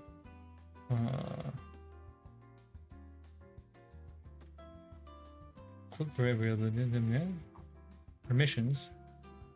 I don't see the settings. I'll figure it out later. I'll get it done. I'm sorry. I'll get it done. It's a Twitch thing. I'm not. And maybe. I am streaming at 1080p, so maybe that could be the issue. I don't know. Maybe a stream. That doesn't make any sense. I don't know what I'm doing wrong. Yeah. Well, back to James Dean. The sicko. Thank you. Nice ass, dude. I don't get what the fuck you're saying, bud. Speak old person, so I understand. Kids these days, geez, they don't take time and patience with their elderly. Speed award and nomination plus family lease. The details of Dean's fatal accident. After the crash, the wreck was sold by insurance companies and stripped for parts. Its engine, transmission, and suspension components were allegedly. Thank you. Allegedly involved in a fatal racing accident. 2 of its salvaged tires blew simultaneously. Ooh, fuck, that's brutal. Cosmos, you're right. This shit's cursed. Yeah, I did, and it's the truth. It's always kids these days. When you reach a certain age, over the age of 25, it's kids these days. That's just what it is. The mangled car's chassis and body were also. Why would you sell the fucking chassis? It's dead. Its new owner loaned the wreckage to the National Safety Council. Oh no, never mind. That's good. But she used it for that's a good thing. She used it for safety tours of a car. No, that's bad. That's bad. Road safety exposes.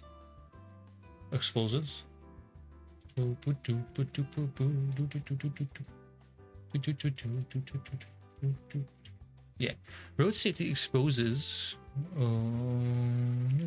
mysteriously mysteriously caught on fire. Yeah, well, you know, it's a fucking crash car. You don't reuse the chassis. A truck driver transporting a little bastard to a road safety event was apparently crushed and killed after a car fell on him. Dude, just burn this car. Finally, the Porsche was transported from Miami to Los Angeles and is sealed in a boxcar in 1960. When the train arrived in LA, the boxcar was apparently still intact, but the spider was no longer in it. Ooh, spooky. That's freaking spooky shit.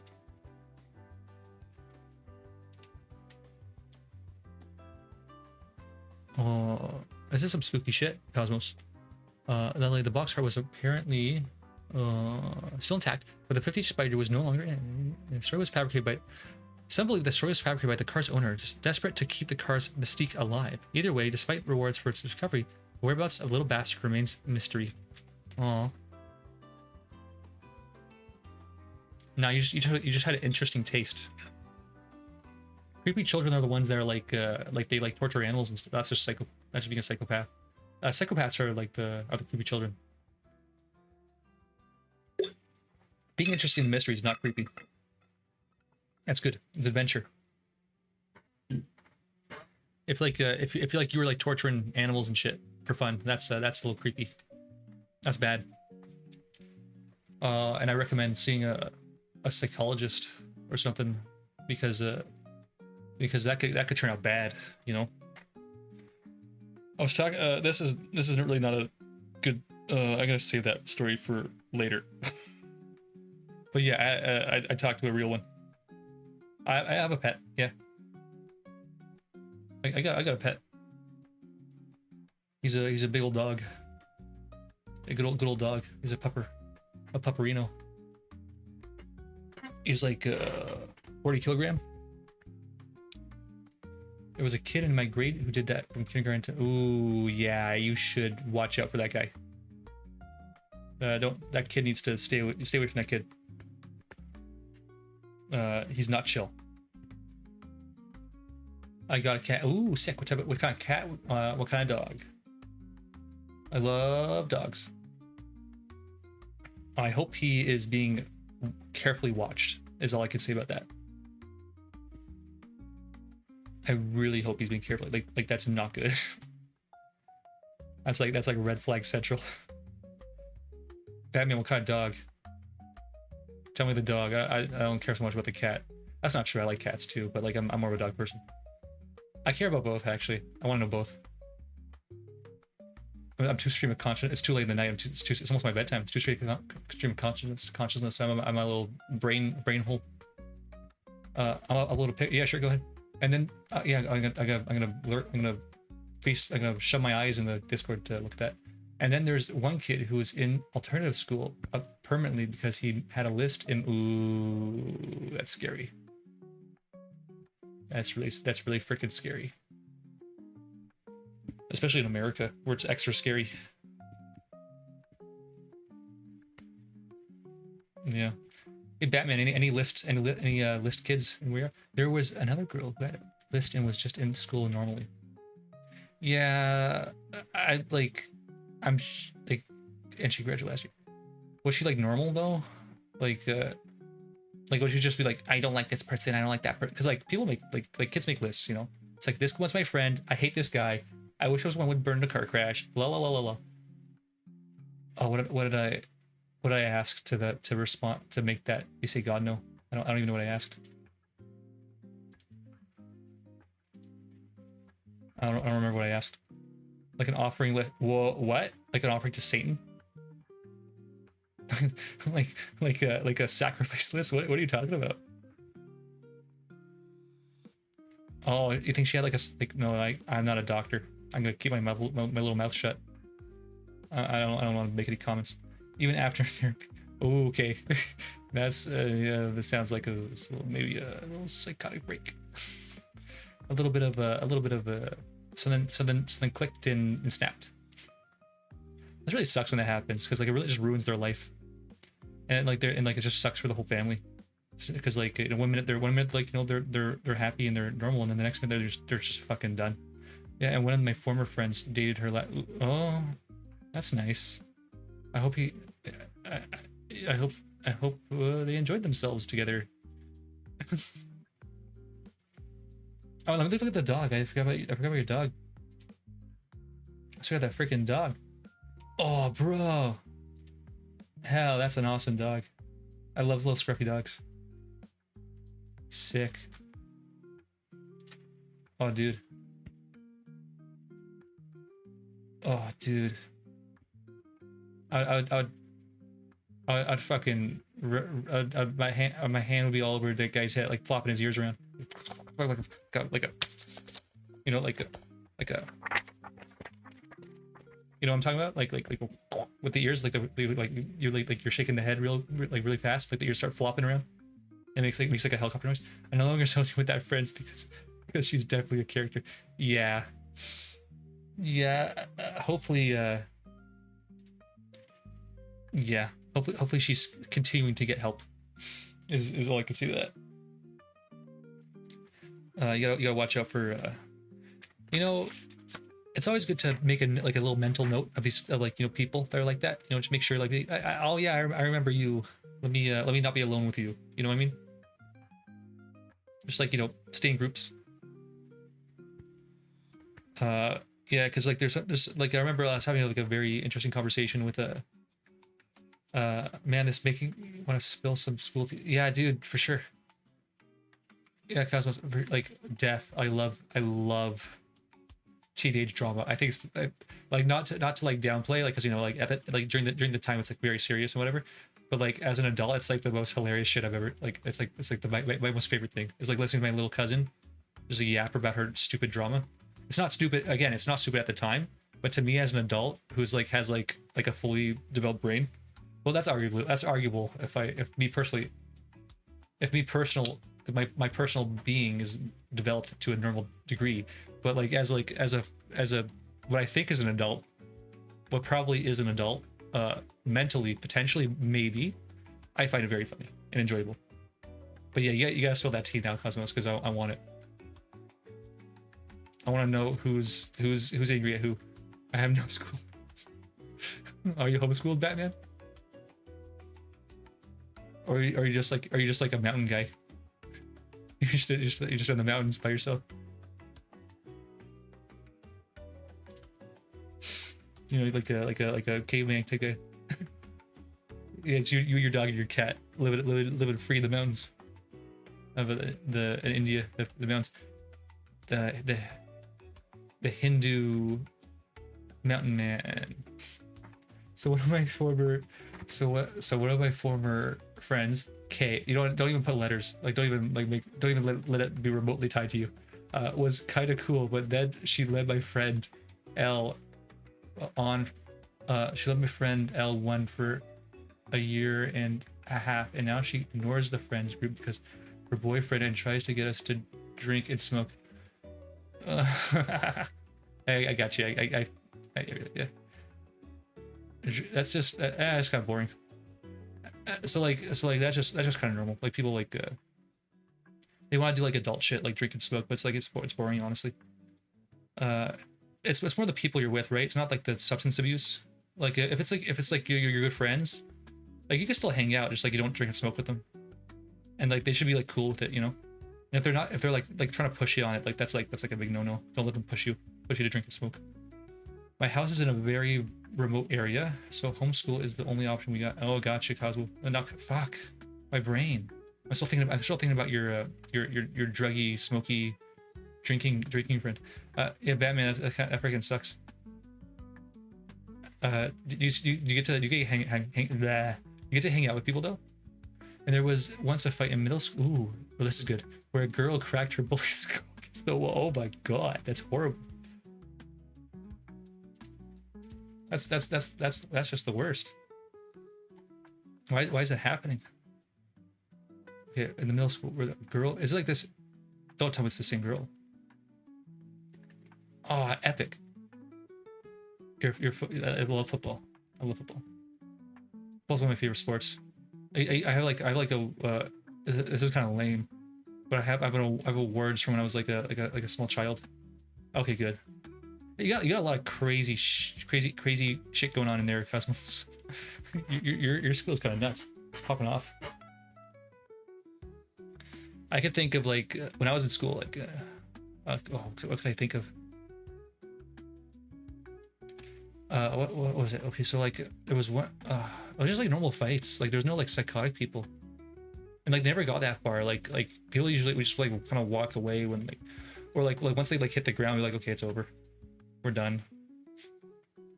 Oh, there was quite crazy. It's like I got a trend going where I would take knives from the school kitchen and we would do like this thing where like we build a snowman because we're in Canada and we go as far as possible away from the snowman, try to like hit it in the head with a knife. But that's just normal kid stuff, you know. It's like, oh, it would be cool if we throw knives and if you couldn't smoke in your school anyway because fire wasn't invented at the time. True, true. There was no fire, so like we were free to do whatever. You know, we didn't have to worry about that. Yeah, back in my day, when we rode Brontosauri to school, and we would, you know, take our Stegosaurus and pterodactyls all over the place. It was basically the Flintstones, basically, but worse. It was less primitive than the Flintstones. Oh yeah, so I was talking about like knife throwing. Yeah, so we're throwing knives at snowmen, basically.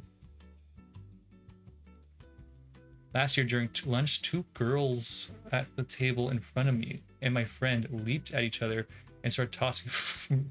And they got up and started fighting, and the principal in school so I had to drag them apart. Oh my god. That's normal. That's a normal fight. That you see all the time. And one of them jumped out of the officer's arms and ran into my friend. Oh my god. These kids. These kids these days, they have no respect for authority. These kids. That's nuts. What's the craziest thing? I didn't do anything like too crazy. Just maybe a couple of fights. Chat, is this rage bait? Hey, we're the best school in my area. No way. That's hilarious. That's like the worst school here. That's hilarious. You live in a third world country, Cosmos.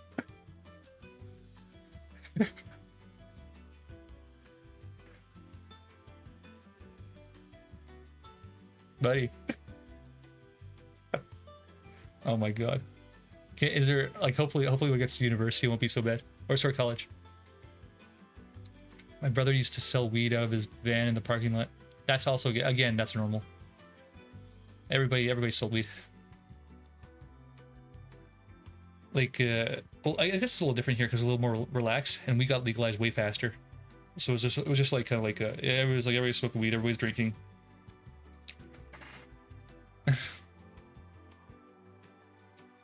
Yeah, I highly like knowing from what I know of the America, the good old South.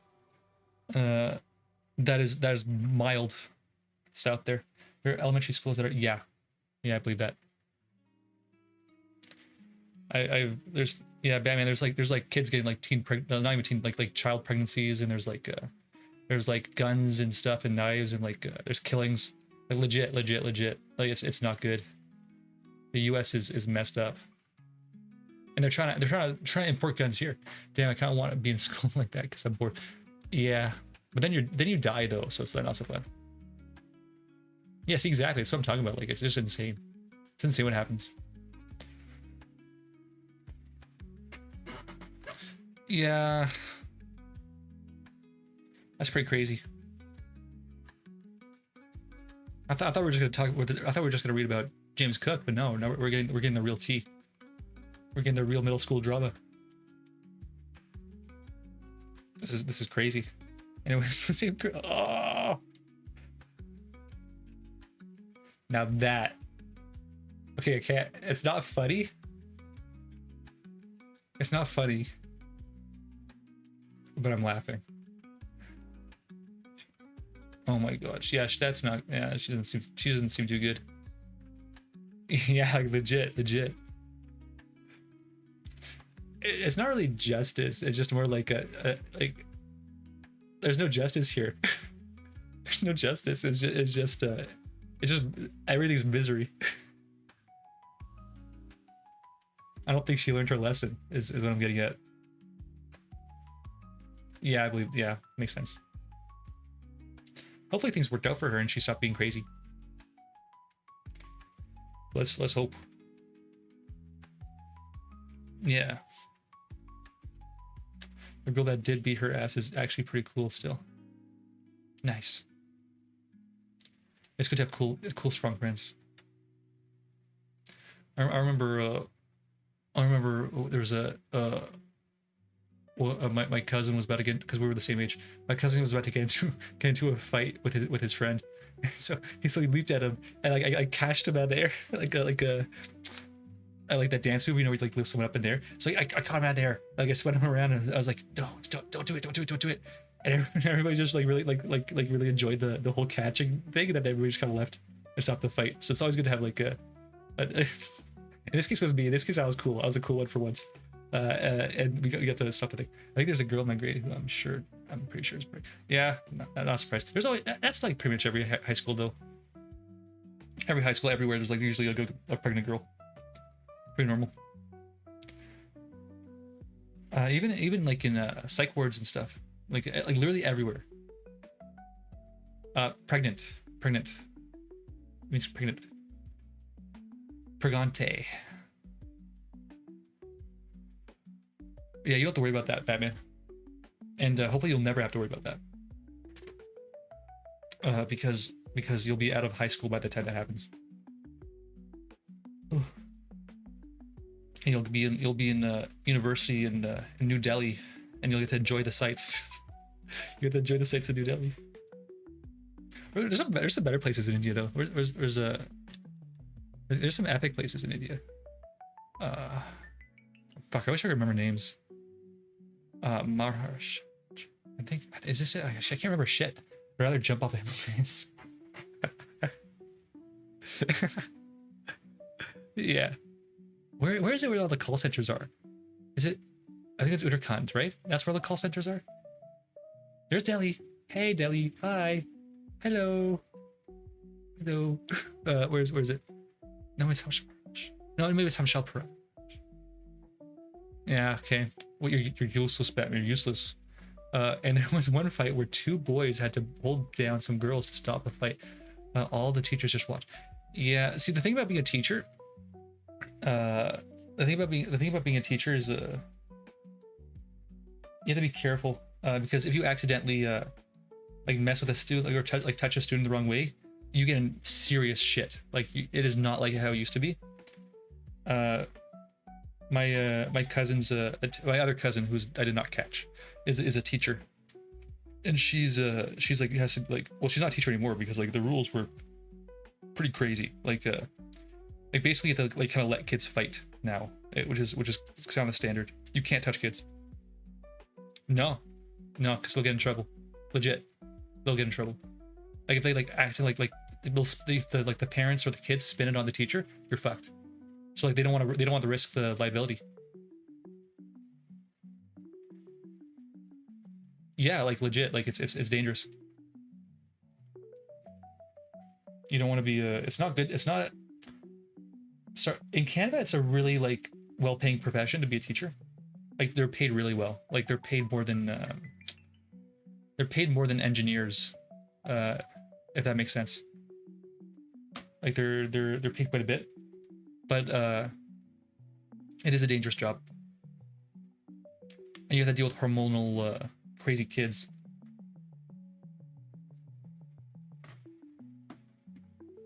Ooh, nice. Get you know what? That's, you know, you pet him. You allowed to pet him. You pet the dog. Her name is Maltz, and everyone loves her. Nice. Oh, my phone almost smashed on the ground, but I caught it. That's the second thing I've caught in my life. Sometimes. Nice. I'll bribe the dog and do my best. Yeah, hey Batman. Kingpin over here. Big freaking Charlemagne crown. Charlemagne? Yeah, Charlemagne. Big freaking Charlemagne crown on your head. Like she's just a baby, like she's cute and small, or like she's just a baby, like she's like 1 year old. So like that lingo is, I don't know if that lingo is still in use anymore.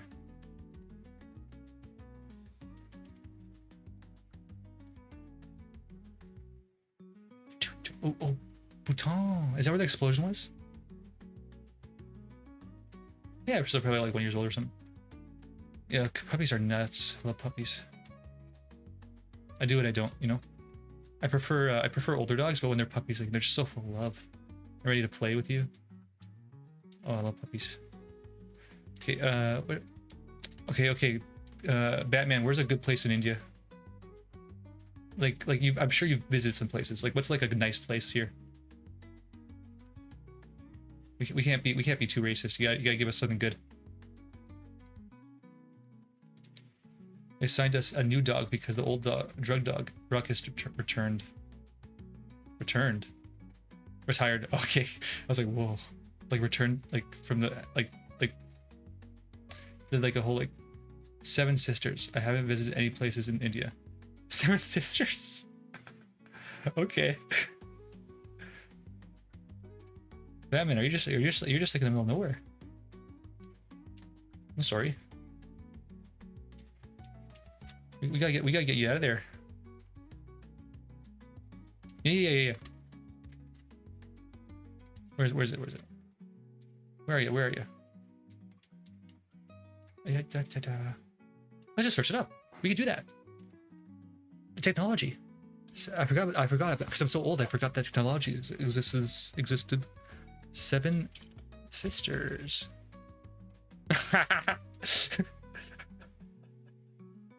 Very funny. 7 sisters.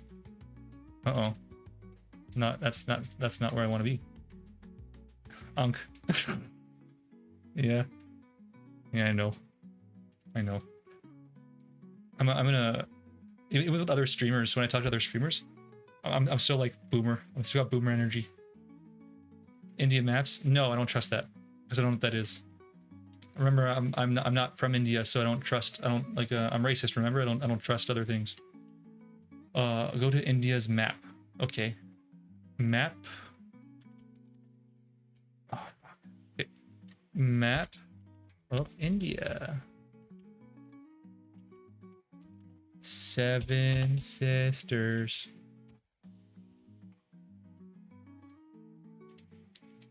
Northeast India map. There it is. Assam. Ooh, I love the tea.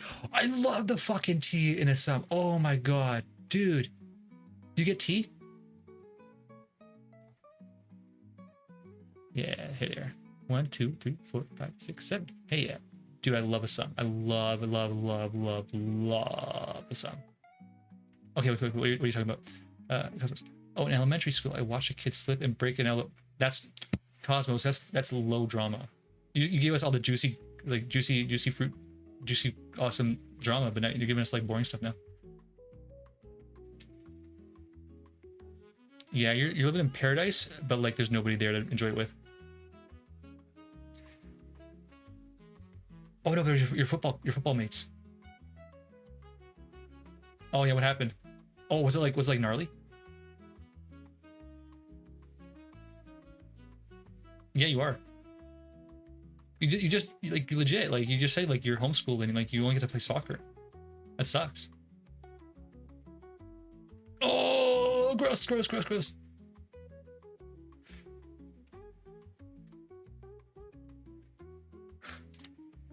Yeah, that's traumatic. I'm sorry. That's really bad.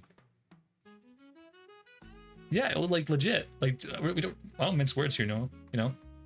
I'm not gonna give you like a comforting lies. I'm gonna give you comforting truths. And if there's no comforting truths, I'm just gonna give you facts. Yeah, I do want to hear more. Tell me more. Ooh, fucking Boston was a killer. Dude, we gotta finish James Cook eventually though. Yeah, let's hear more. I want the freaking tea. I want the tea, Batman. My actual parents are like legit. Oh, that's sad. I'm sorry. So you're an orphan? Like you're an orphanage? Or you're with your grandparents or something? Oh, you got adopted. Nice. How's the family? You feel you like them?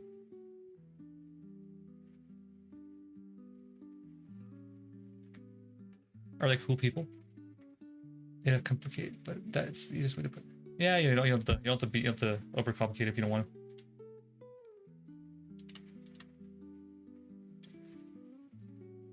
Nice. Hell yeah. That's what I noticed. Like lots of here it's very like we have very strict adoption rules. So like most of the parents that actually do get to adopt the children, they're like better they're better than their actual parents. Well, sorry, not to be like they're better than actual parents, but like they try really hard is what I mean. No, I was planning on joking around anyway, but I'm trying to like express what I'm trying to say, and I'm just really dumb. Yeah, so like they work extra hard. My parents died when I was like 6 months. Oh, okay, gotcha. So essentially, it's just legit. Like, this is your mom. Like, you don't have memories.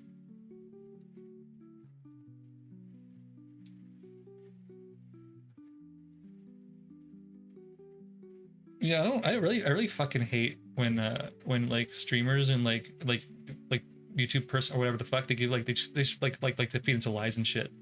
It's like it's just a waste of time, a waste of everybody's time.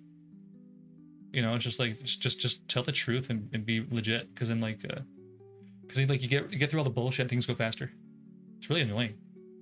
It's like dude, just like we know you're fucking lying through your teeth. Just say it.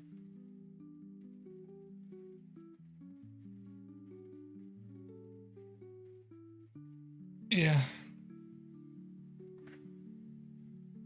Oh jeez. Let's finish James Cook. Let's finish James Cook. I want to like we're like 2 pages or something left. Yeah, we got like 3 pages of James Cook. What's this vanish? What's this question mark vanish mean? Oh yeah, what's up with that, Cosmos? He's actually not cooked. He's actually pretty sick, but I think he gets cooked later on. I think he gets cooked. He's been cooked because we completely derailed. Completely. Oh, see, actually, I accidentally just clicked on like touched something on my phone, and it said report streamer. That's what it said. It said report the streamer. So I could definitely get screwed over. So I do have to watch myself. My mom was almost deemed unfit to raise children because she left bruises on all my. Oh, I'm sorry. That sucks. Yeah. Sometimes parents aren't so great. But it's what's nice is we can still yeah, it is horrible. And it's something we all can all learn from. It's like how it's really hard to emotional abuse. Yeah, we all get our emotional abuse from our parents. Maybe not Batman, because he's got because his mother is like yeah, I want this one, give me that one. Like went to the store, I was like, yeah, I gotta pick up this one. But yeah, for us with like our birth parents, were like yeah, they kind of screw you up.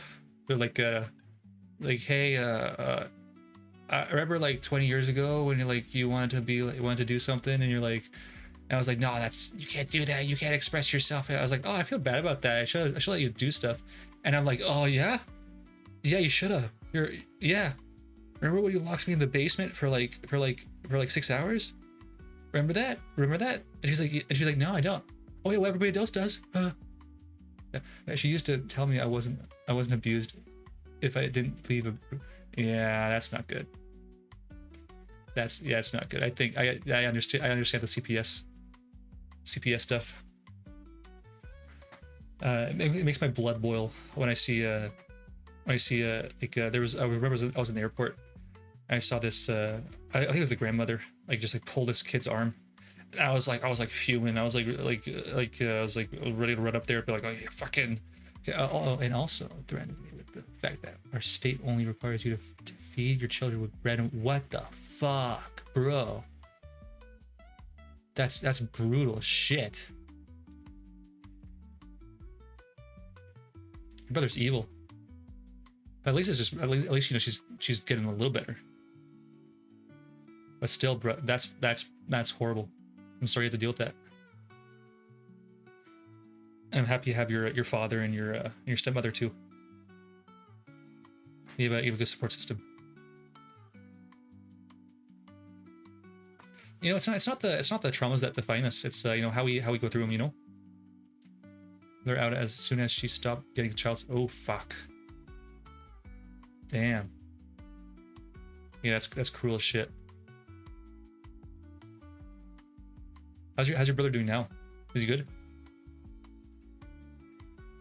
Yeah, that's not good.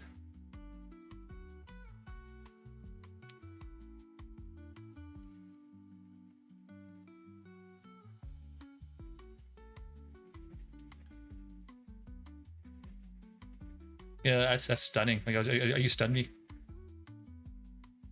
I'm glad he's doing better. Right? It's like, you know, if you have a struggle, you know, it's like it's if you overcome it, you know, you become a more powerful person. Yeah, I get that. That makes sense.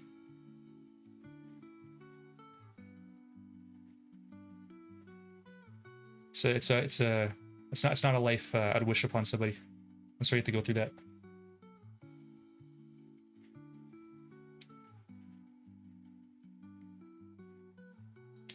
And how's your sister doing?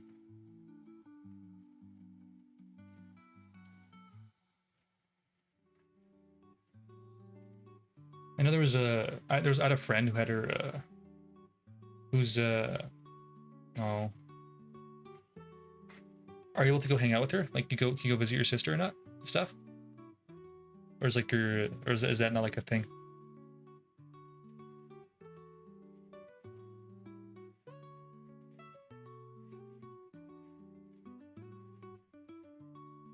Like, can she like yeah, she's not, she's kind of, yeah, I get you. You don't have to go into it. You don't have to go into it if you don't want. I hope she, you know, I hope all you guys get like keep like, you know, keep going stronger, you know. Because you know, it's not the trauma that's define us. It's what we do afterwards. You know, it's like it's what we it's how we thrive afterwards in spite of such things. You know, and then we work. You know, we work to make sure that things don't like that happen again. I know it kind of sounds like platitudes and stuff, but like it's a hard thing to do because of how she was raised. Because my grandma raised her kind of like, you know, and grandkids. Kid, and she's also a bit. Oh, okay. I got you.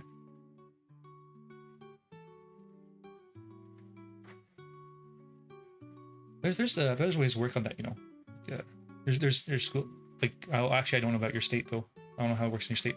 So my mom smoked and drank. Yeah. I figured. There's states, you know, like I don't know about your state specifically, but I know there's special education here. Oh, you seem pretty good though, Cosmos. You seem to be doing all right, and you're tall too apparently. So like I guess to do like that's interesting. How's your brother? What's your brother like?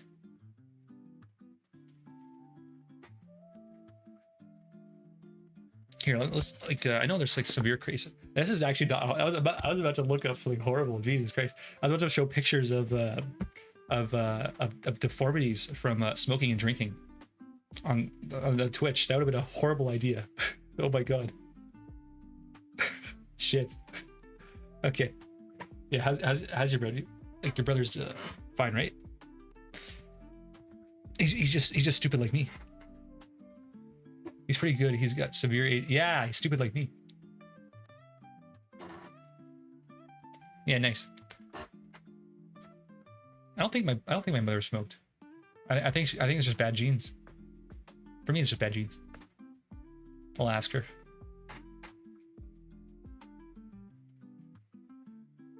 What the fuck? How do you do that? Fireworks? 4th of July? Batman, you're learning about American culture right now.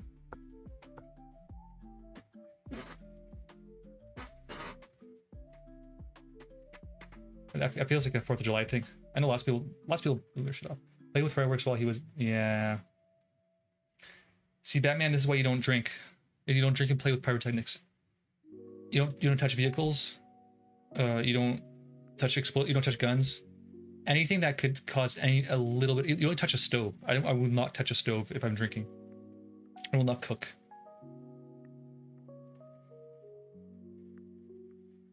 You can always get yourself tested later in the line. as long as it doesn't stop you from like getting your schoolwork done and like making friends, doesn't matter.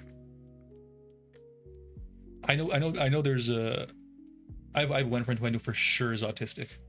But, like he's doing good. Like he doesn't need a diagnosis. Some here special little baby. Gotcha. Yeah, I gotcha.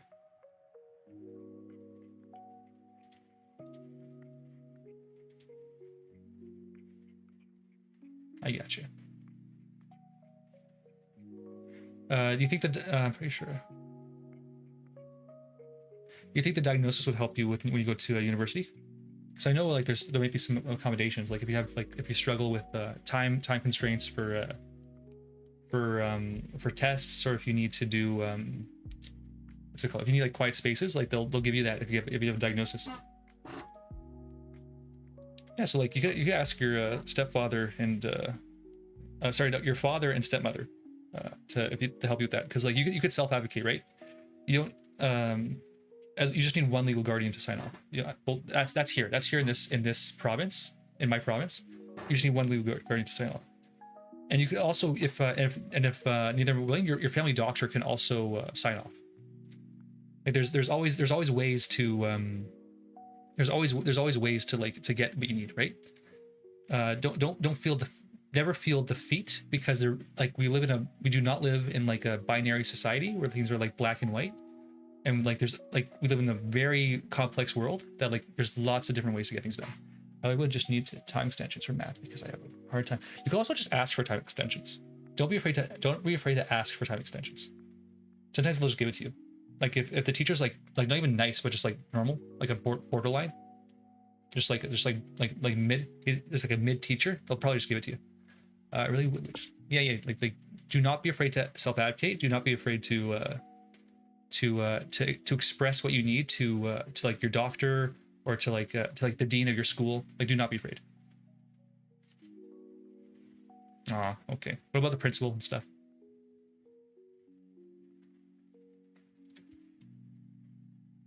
I'm surprised Batman isn't making any quips or stuff right now. Think we scared him off? Where is he? Oh, is he even in the chat? Can I check? I don't know how to check that. Whatever. That's just a name here. Yeah, I got you.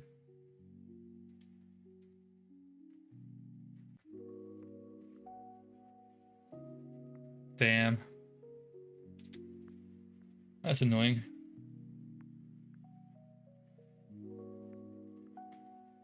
Yeah, there's always like a freaking teach like a misery, like just hates their life, and so takes it on the kids.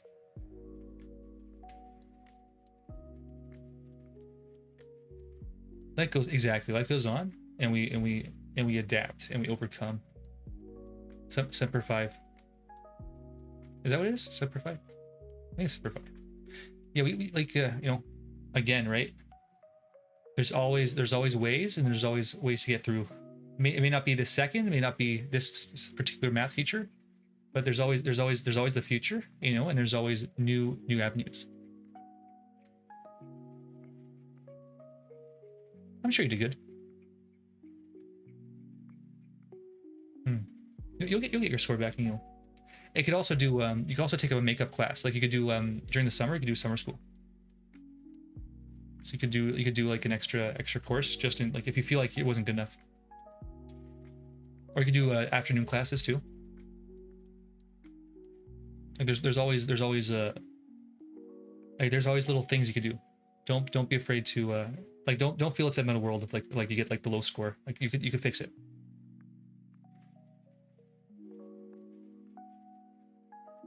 Again, people kind of like sulk and dwell and be like, oh no, everything's ruined. But no, things are never rare. Things are rarely like permanently ruined when it comes to stuff. Yeah, nice. See, like there's always stuff. And you can always do more. Or you can do alternative stuff. You can do a university level course. That'll help you. It's always shit to do. Okay, let's finish James Cook. Let's finish this guy. Where was it? Okay. Nootka. Here's the western coast of what is now Vancouver Island. Cook and his men went ashore. They were met by a North American. I just need my super score up. So we're up by 1 point to basically get a free ride to, ooh.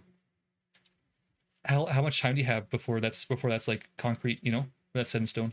Or like you can't get any more points. Because it might be worth taking a night class. Like to just to you know, just to like fucking drive it in, you know? Just be like, yeah, for sure I'm getting it. Oh, you going Batman?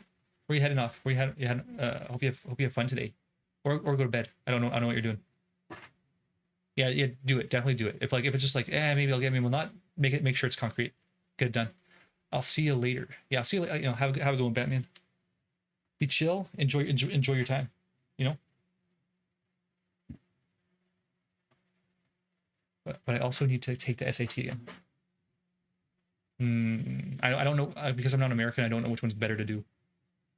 I don't know. I can't give you advice for that one. You have to talk to American. Bye bye. I'm gonna. Oh, can I use? Oh, I can use all sorts of Twitch emotes in my own chat. That's sick. Oh wait, no, it's because I got gifted a subscription. Interesting. How do I exit this? I can't see the chat anymore. Oh, bye, bye, Batman. Enjoy your day. Just have fun have fun in the mountains. Literally living the dream. But wait, what was I doing? What were we doing? Yeah. Yeah, so I don't know which one to give advice on that one, and I will not give you advice because that would be a horrible mistake. I will not give you advice that could ruin your life. Well, not ruin your life, but just ruin your life for a year. Northern colleges usually take SAT, but most take ACT. Oh yes. Okay, I think my cousin who's American did ACT and got like a, what was it, 500 or something. It was like, hey, I gotta do a PhD in monkey brains. I was like, oh, that's sick. But the preset is really important. Why is the preset important? Okay, you're gonna fucking blab, and I'm gonna read the story, and I'm gonna look up like every paragraph. I'm gonna be like, okay, we're gonna talk about the SATs and stuff, because it's been like over an hour, and I need to finish the story now, for me, because I want it done. Straight when first the young first when the ships put to sea again, they were driven by strong winds. Okay, land seemed. Oh, let's. I need to switch the thing to properties. Photos. He's a little beaver, I like that little guy. He's a cute little guy. A pre-SAT score is really important. What is the pre-SAT score? Okay, because if you do good enough on the PSAT, you get enrolled in the national merit drawing, and even if you're a semi-finalist, you get big money. Ooh, that's good. Yeah. Ooh, hell yeah, Cosmos, nice one. Those cigarettes did nothing. You're like, and if they did something, your brain is huge, but your brain is freaking huge. I'm proud of you. It's awesome. I like I know my cousins are American. I know how hard it is to do these tests. Yeah, that's good. You know, it's good. Oh, that made me feel good. That made me feel good. Nice. Okay, let's learn about these freaking passages. Okay. When the ship, let's learn about Captain Cook and how he tried to go through the Arctic and probably failed to go through the Arctic. He's trying to find a path up there, but he's not going to find it. When the ship put to sea again, they were driven by strong winds far out from the shore. After traveling for many days, they reached the oblique fog-bound land, which is now today as Alaska. Known today as Alaska. Ooh. No. You keep yapping. I'll just look up every paragraph. You're chill. You will find Alaska on the map on page 176. Ooh, okay. Let's look at that map. Let's close these tabs. Here it is. There's Alaska, all the way up here. Hello. You will find Alaska on the map, which Cook was searching for a passage to the east, which would lead to the North Atlantic, but the land seemed to be bending to the west. The ships reached the narrow strait, and sailing through it, Cook found himself in a great icy sea. He had passed through the Bering Strait and had entered the Arctic Ocean. Bering Strait, at one point, is only 50 miles in width. What the hell? The Bering Strait. Oh, they forgot the. Damn. We go back in time 70 years to fix that. As you'll see by the map on the page 176, it separates the continents of Asia and North America. Cook's ship, huh? Yeah, it does. Crosses the Arctic. Cook's ship crossed the Arctic Circle and reached great fields of ice-covered waters. Hundreds of huge walruses, ooh, nice, were seen on this ice cakes. Ice cakes. they're not called ice sheets. Well, good scholarships is really important because I want to get far away from my mom and get into a good medical school. Oh, you do medicine. Nice. My the one who's doing brain surgery on monkeys is also in medicine. That my cousin. He's pretty smart. I can't. I don't know if he's kind of messed up in the head like me. So I don't know if he'll be able to help you with your like writings and stuff. Ooh, that's epic. I love virology. No, sorry, specifically pathology. I like pathology more than virology. I think it's very interesting. I also like what's it called? I got really into what's it called? Like back in 2016, I think I was getting into like no, it's 2017. Sorry, back in 2017, I was really getting into like CRISPR coding and RNA ripping.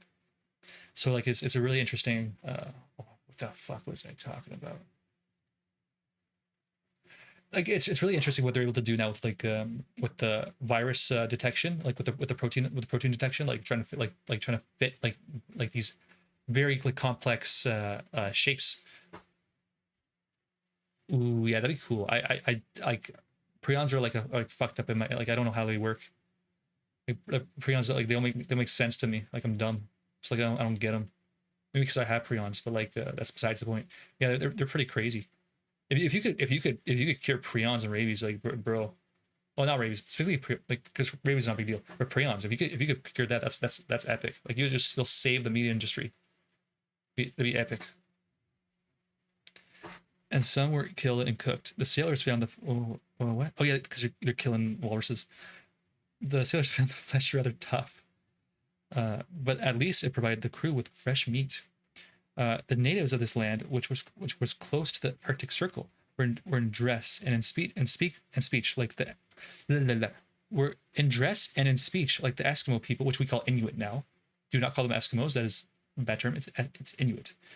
People who live in our Northland today. Yes, we have Inuit in their north. They paddled their small boats called kayaks through the cakes of floating ice out to the two ships and give Cook's men pelts of sealskin. I really want to say, basically, they're like nice little proteins in your brain until they fold wrong and kill you. Yes, but the question is how do you make them not fold wrong? Is the question, right? How you make them not kill you? How you be like, hey, stop, don't do that, don't give me prion disease.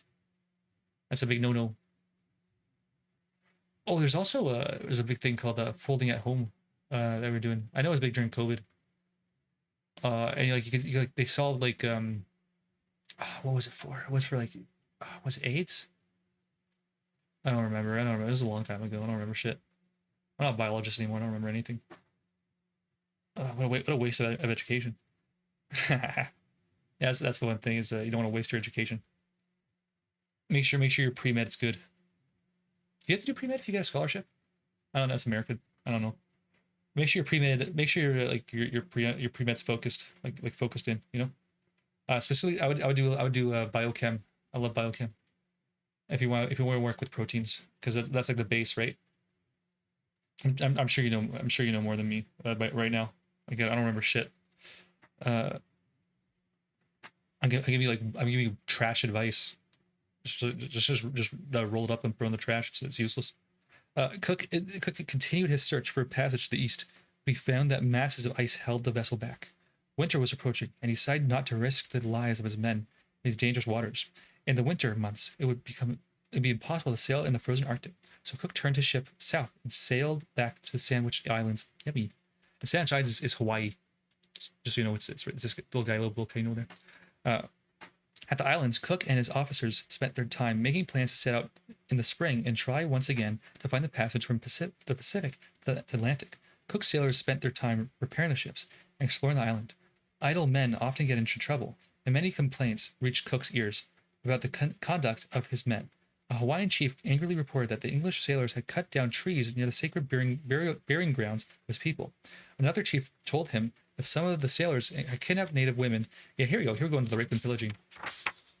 Okay, basically, they're nice little protein. The specific one is a molecular biology and chemistry. Okay, next.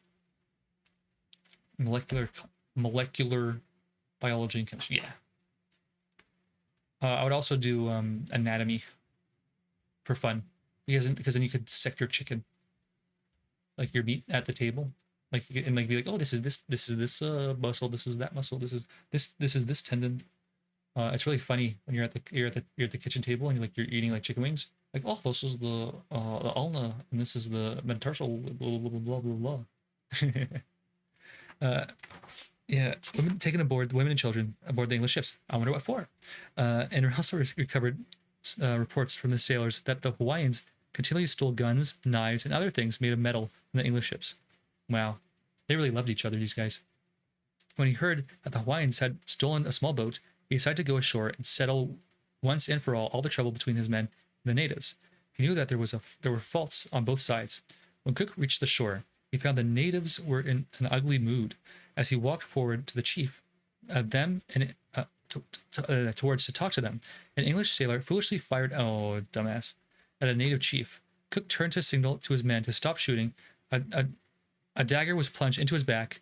He fell into the shallow water on the beach where he was attacked by the natives. For a few minutes, there was fierce fighting.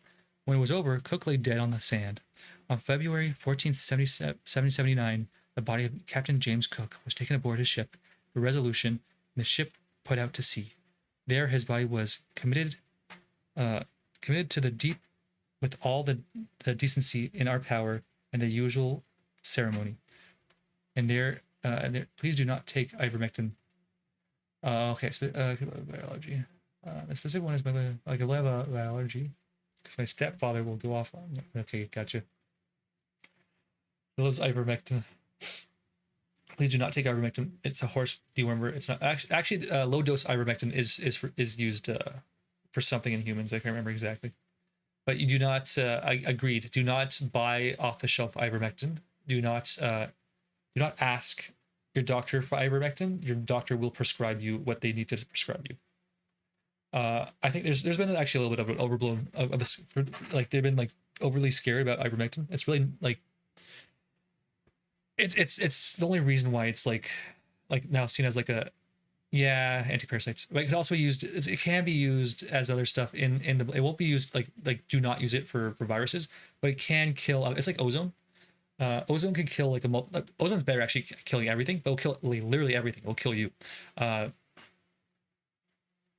Yes, it could kill you. Either like in low doses is fine. I'm pretty sure. I was talking to my cousin's a doctor, so I was talking to him about it when this was all happening. He was saying that it was actually, it's like people are like overly concerned about it because people are being dumb and like taking horse doses of ivermectin.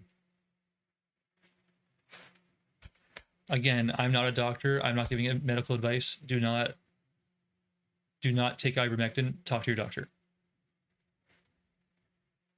But don't be afraid to take ivermectin if your doctor gives you ivermectin. But I really don't think they will. Like, there's basically nothing that can't be cured with a different drug.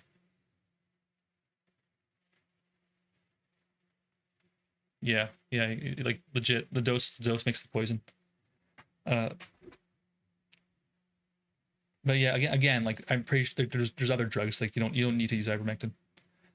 It's only for like this mystery, like the old, what was it? Shit. It's for like, it's usually, I think they use it for like stuff like that we just don't get anymore. I think they used it for Ebola one time. Like it's just like shit like like we're never gonna get. The following summer, Cook's men sailed northward in another attempt to find the sea passage to the east, but they met with no success. They returned to England by the way of Indian Ocean, the Cape of Good Hope, and the Atlantic Ocean, reaching the home in November 1780. The news of Cook's tragic death shocked the English people. This self-taught poor lad had become one of the greatest seamen English seamen England had ever had. During his lifetime, he had done much for his king and his country. Oh, the Bossa Nova stopped. Shit. That's horrible. Let's do the, what's it called? Medieval. Here we go. He had sailed around the coast of, the country had planted the British flag on the eastern coast of Australia. He had sailed around the coast of two islands that make up New Zealand and claimed them for England. And he had discovered many islands in many oceans. Cook had sailed farther north into the Arctic and farther south into the Antarctic than another man. Perhaps Cook's greatest work was the discovery of a successful method of preventing scurvy and thus saving the lives of hundreds of men. Yeah, go. Most parasites can be killed with other drugs. Most parasites can be killed with other drugs. True. Yeah, but my stepfather thinks everything can be cured with ivermectin and acupuncture. Well, then he should cure everything with it. He just do it. Tell him to just do it. Like tell him to put his money where his mouth is. Cure everything. Next time someone's got like what's it called? Shit. Next time someone's got their arm cut off, be like, hey, go cure that with your ivermectin and acupuncture. Yeah. I do not understand acupuncture at all. Like, I know potentially it could like take away a pinched nerve, but that's about it. I don't really understand what else it could do. But again, I don't know. I haven't locked all my chakras, and my ley lines aren't pure. So like, I'm just I'm a stupid idiot in this topic. Dutchmen, buccaneers, and great English explorer discovered the island continent of Australia. In the 17th century map makers believed that there was a southern continent to the south of Africa and South America. No explorer, however, had yet to see this continent. Holland first became interested in finding this unknown land, and the Dutch hoped that it would contain great riches. In 1642 and 1644, Abel Tasman made voyages of exploration from Java into the South Seas. When he returned, he brought back maps of Van Diemen Land. Oh, here's a map. Basically, it makes your basically it makes your nerves release and anti-pain hormone. Oh, interesting. That's nice. Useless, but nice. It's good if you're actually I can't really think of much use. What's it called? If you're like clenching or something, not clenching. What's it called? I don't fucking know. I don't know shit. I'm dumb. I'm a dumbass. Don't even listen to me. I have no idea what I'm sure it can be used for something, but like I don't know. Statland, the Friendly Islands, New Guinea, New Holland, which he had discovered and named, but he had found no gold or silver. The Dutch were disappointed with the results of Tasman's voyages and lost interest in the search for the southern continent. More than 40 years later, a pirate named Dampier, which is like the vampire, but like half human, half vampire, but he was not a Dampier. His name was just Dampier. Explored the waters of the South Sea. Dampier was also seeking lands rich in gold and silver. He made 2 voyages to the dry, sandy shores of western New Holland, which was now called Australia. On these shores, he wrote descriptions of the country and its people. Dampier was the first explorer to write about the kangaroo, one of Australia's most unusual animals.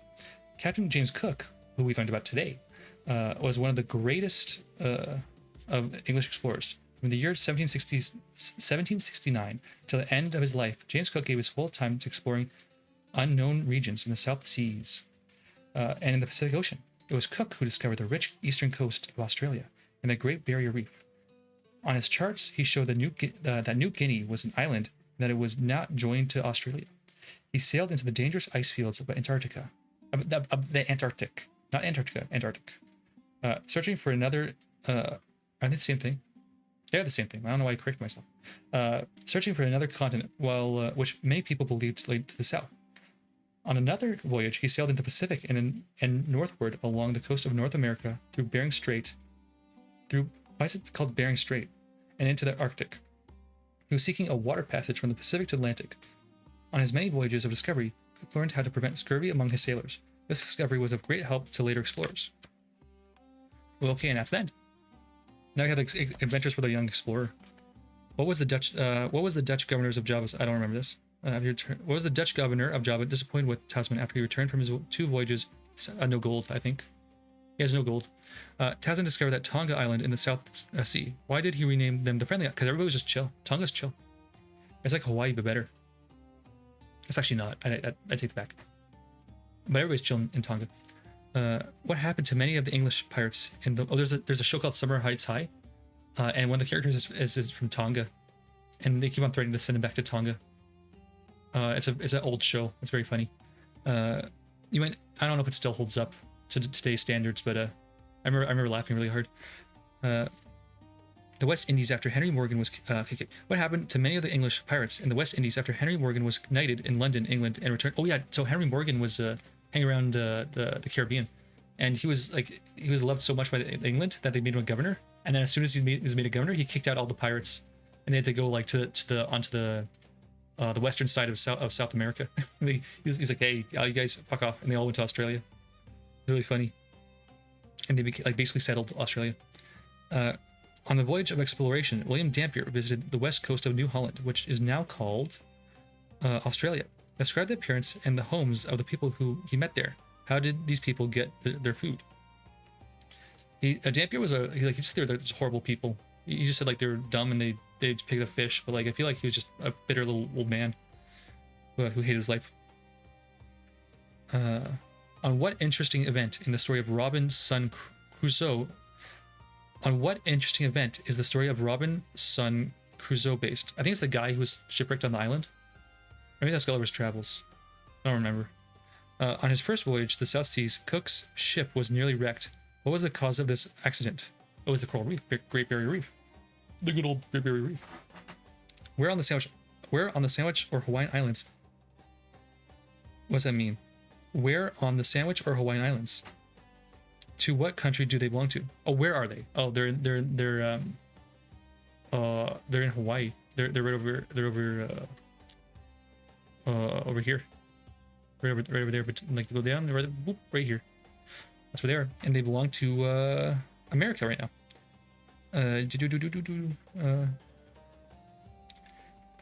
Explain the chart on page 182. Where is that?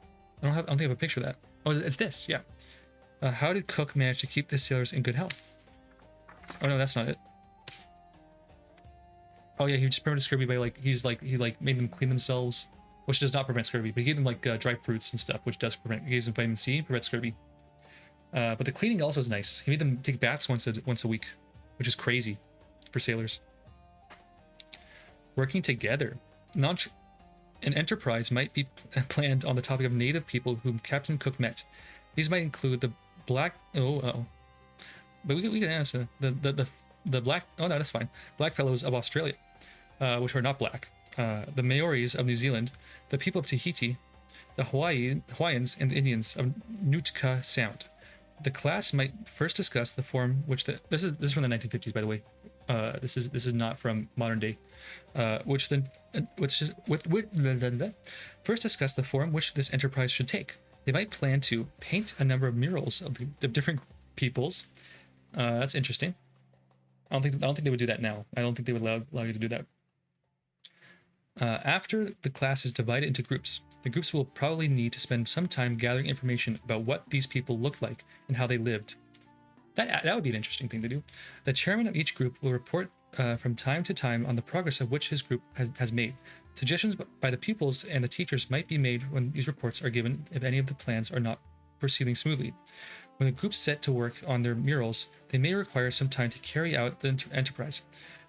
From time to time, the groups should discuss which murals they like best and why they liked it. After the murals are finished, they might be displayed in the classroom. Perhaps one mural has been so well done that it could be framed and hung permanently. I think wild to be in this class, like as a modern human, like go back to the 1950s, like, hey, let me see your racist murals. Two other interesting enterprises which the class might like to carry out are the Great Barrier Reef and the Strange Animals and Birds of Australia. Those both sound fun. These sound fun. Those two. I like the Strange Animals and Birds. I like the quokka. They're cute little, they're like tiny little half rat, half koalas, and they're very cute and friendly. And that's it. Oh, and here's a kiwi. Hello. Hello, Mr. Kiwi. Hello. Okay, that's it. We're good. We're good. Yeah. Thank you for joining me, Cosmos. Yeah. Does it say Nightmare Bird? The Kiwi, New Zealand's national. Nah, it doesn't say Nightmare Bird. It's hilarious. Funny things. What's the shoe bill's a nightmare bird? Where it goes like quack, quack, wah, wah, wah, wah. Crazy. Shoe bills are crazy. Crazy freaking birds there. And not so birds. You ever seen a shoe bill? Kiwis make scary noise. Oh, do they? Oh, yeah, listen to that. Screw this medieval music. We're gonna check out what a kiwi sounds like. Hell yeah. I'm freaking down for kiwi noises. They scream. Holy shit. Kiwi noises. Ooh, yes. Okay. Let's change the screen capture. Properties. Photos. And we will go to... What am I looking at? Kiwi noises. Yeah.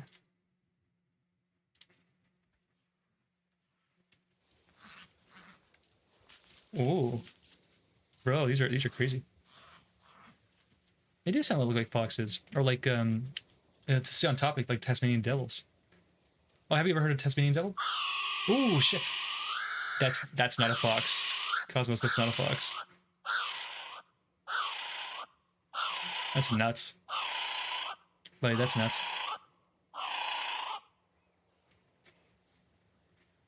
Okay, let's look at let's hear Tasmanian devils. Tasmanian devil sound. These are also crazy.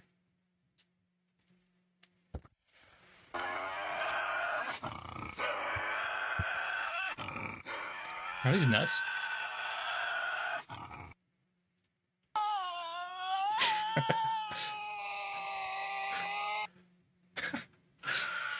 Oh my god. Yeah, they're very cute. Yeah. They are beautiful. Oh, fuck. That's so dangerous. I would never kiss that. They're super aggressive animals. Scary. They just go, no, they also like they'll tear you to shreds. I guess these ones are tamed, but out in the wild, apparently you're supposed to avoid them at all costs. And they smell horrible, apparently. They have like these horrible musk smells. Horrible musky smells. Okay, I think we're good. That's a good question, Cosmos. And I invite you to find out. I invite you to do that research for us, so we don't have yeah, I invite you that for us, so we can stay safe and alive. Whether you stay safe and alive is up to that's your business. You make friends with that Tasmanian devil. I'm in full support. Just report back. Yeah, you know what else is a strange cat? What's it called? Pole lemurs? Polecats? Polecats. Ah, shit, I just changed it back to like shit. Okay. Polecats. Polecats are sick, bud. Polecats. Polecats. Like a polka. That's not no polecat animal. Animal. I wrote anime instead of animal. Animal. Yeah. Oh, these aren't cats. These are ferrets. What am I thinking of? I don't remember what I'm thinking of. Like these lemur things from like South America. Yeah, these are just ferrets. These are boring. Well, ferrets aren't boring. I like ferrets, but they're not what I want to show. Okay, I think I gotta go to bed. It's late. It's late. It's too late for me. And this kiwi's giving me some bad side eye. You know what I mean? He's ready to. He might be ready to pounce. I don't trust him. Yeah, good night, Cosmos. Hope we had a good time and Yeah, sorry about that. I'm an old man. I gotta sleep. If we don't sleep, then we die. It's crazy. It's crazy how that goes. Well, I hope you have a good time. You tapped? Nah, you're good. You're good, bud. Nah, no issue, no issue. I'm always down. I'm always down for a tangent, side tangent. You're good. You're chill, bud. Have a good one. You know, enjoy. You got school now, right? You're back in school. Enjoy school. You know, hang out with your friends and stuff. And give your friends shit for missing your birthday party. Be like, hey, you missed my birthday party of the year. You owe me a fucking Oreo or some shit. I don't know. Okay. Good night. And thank you for everybody who joined me. Who did join me. I appreciate it. I appreciate everybody who joined me. Good night. Good night to Cosmos and whoever else is watching. Good night.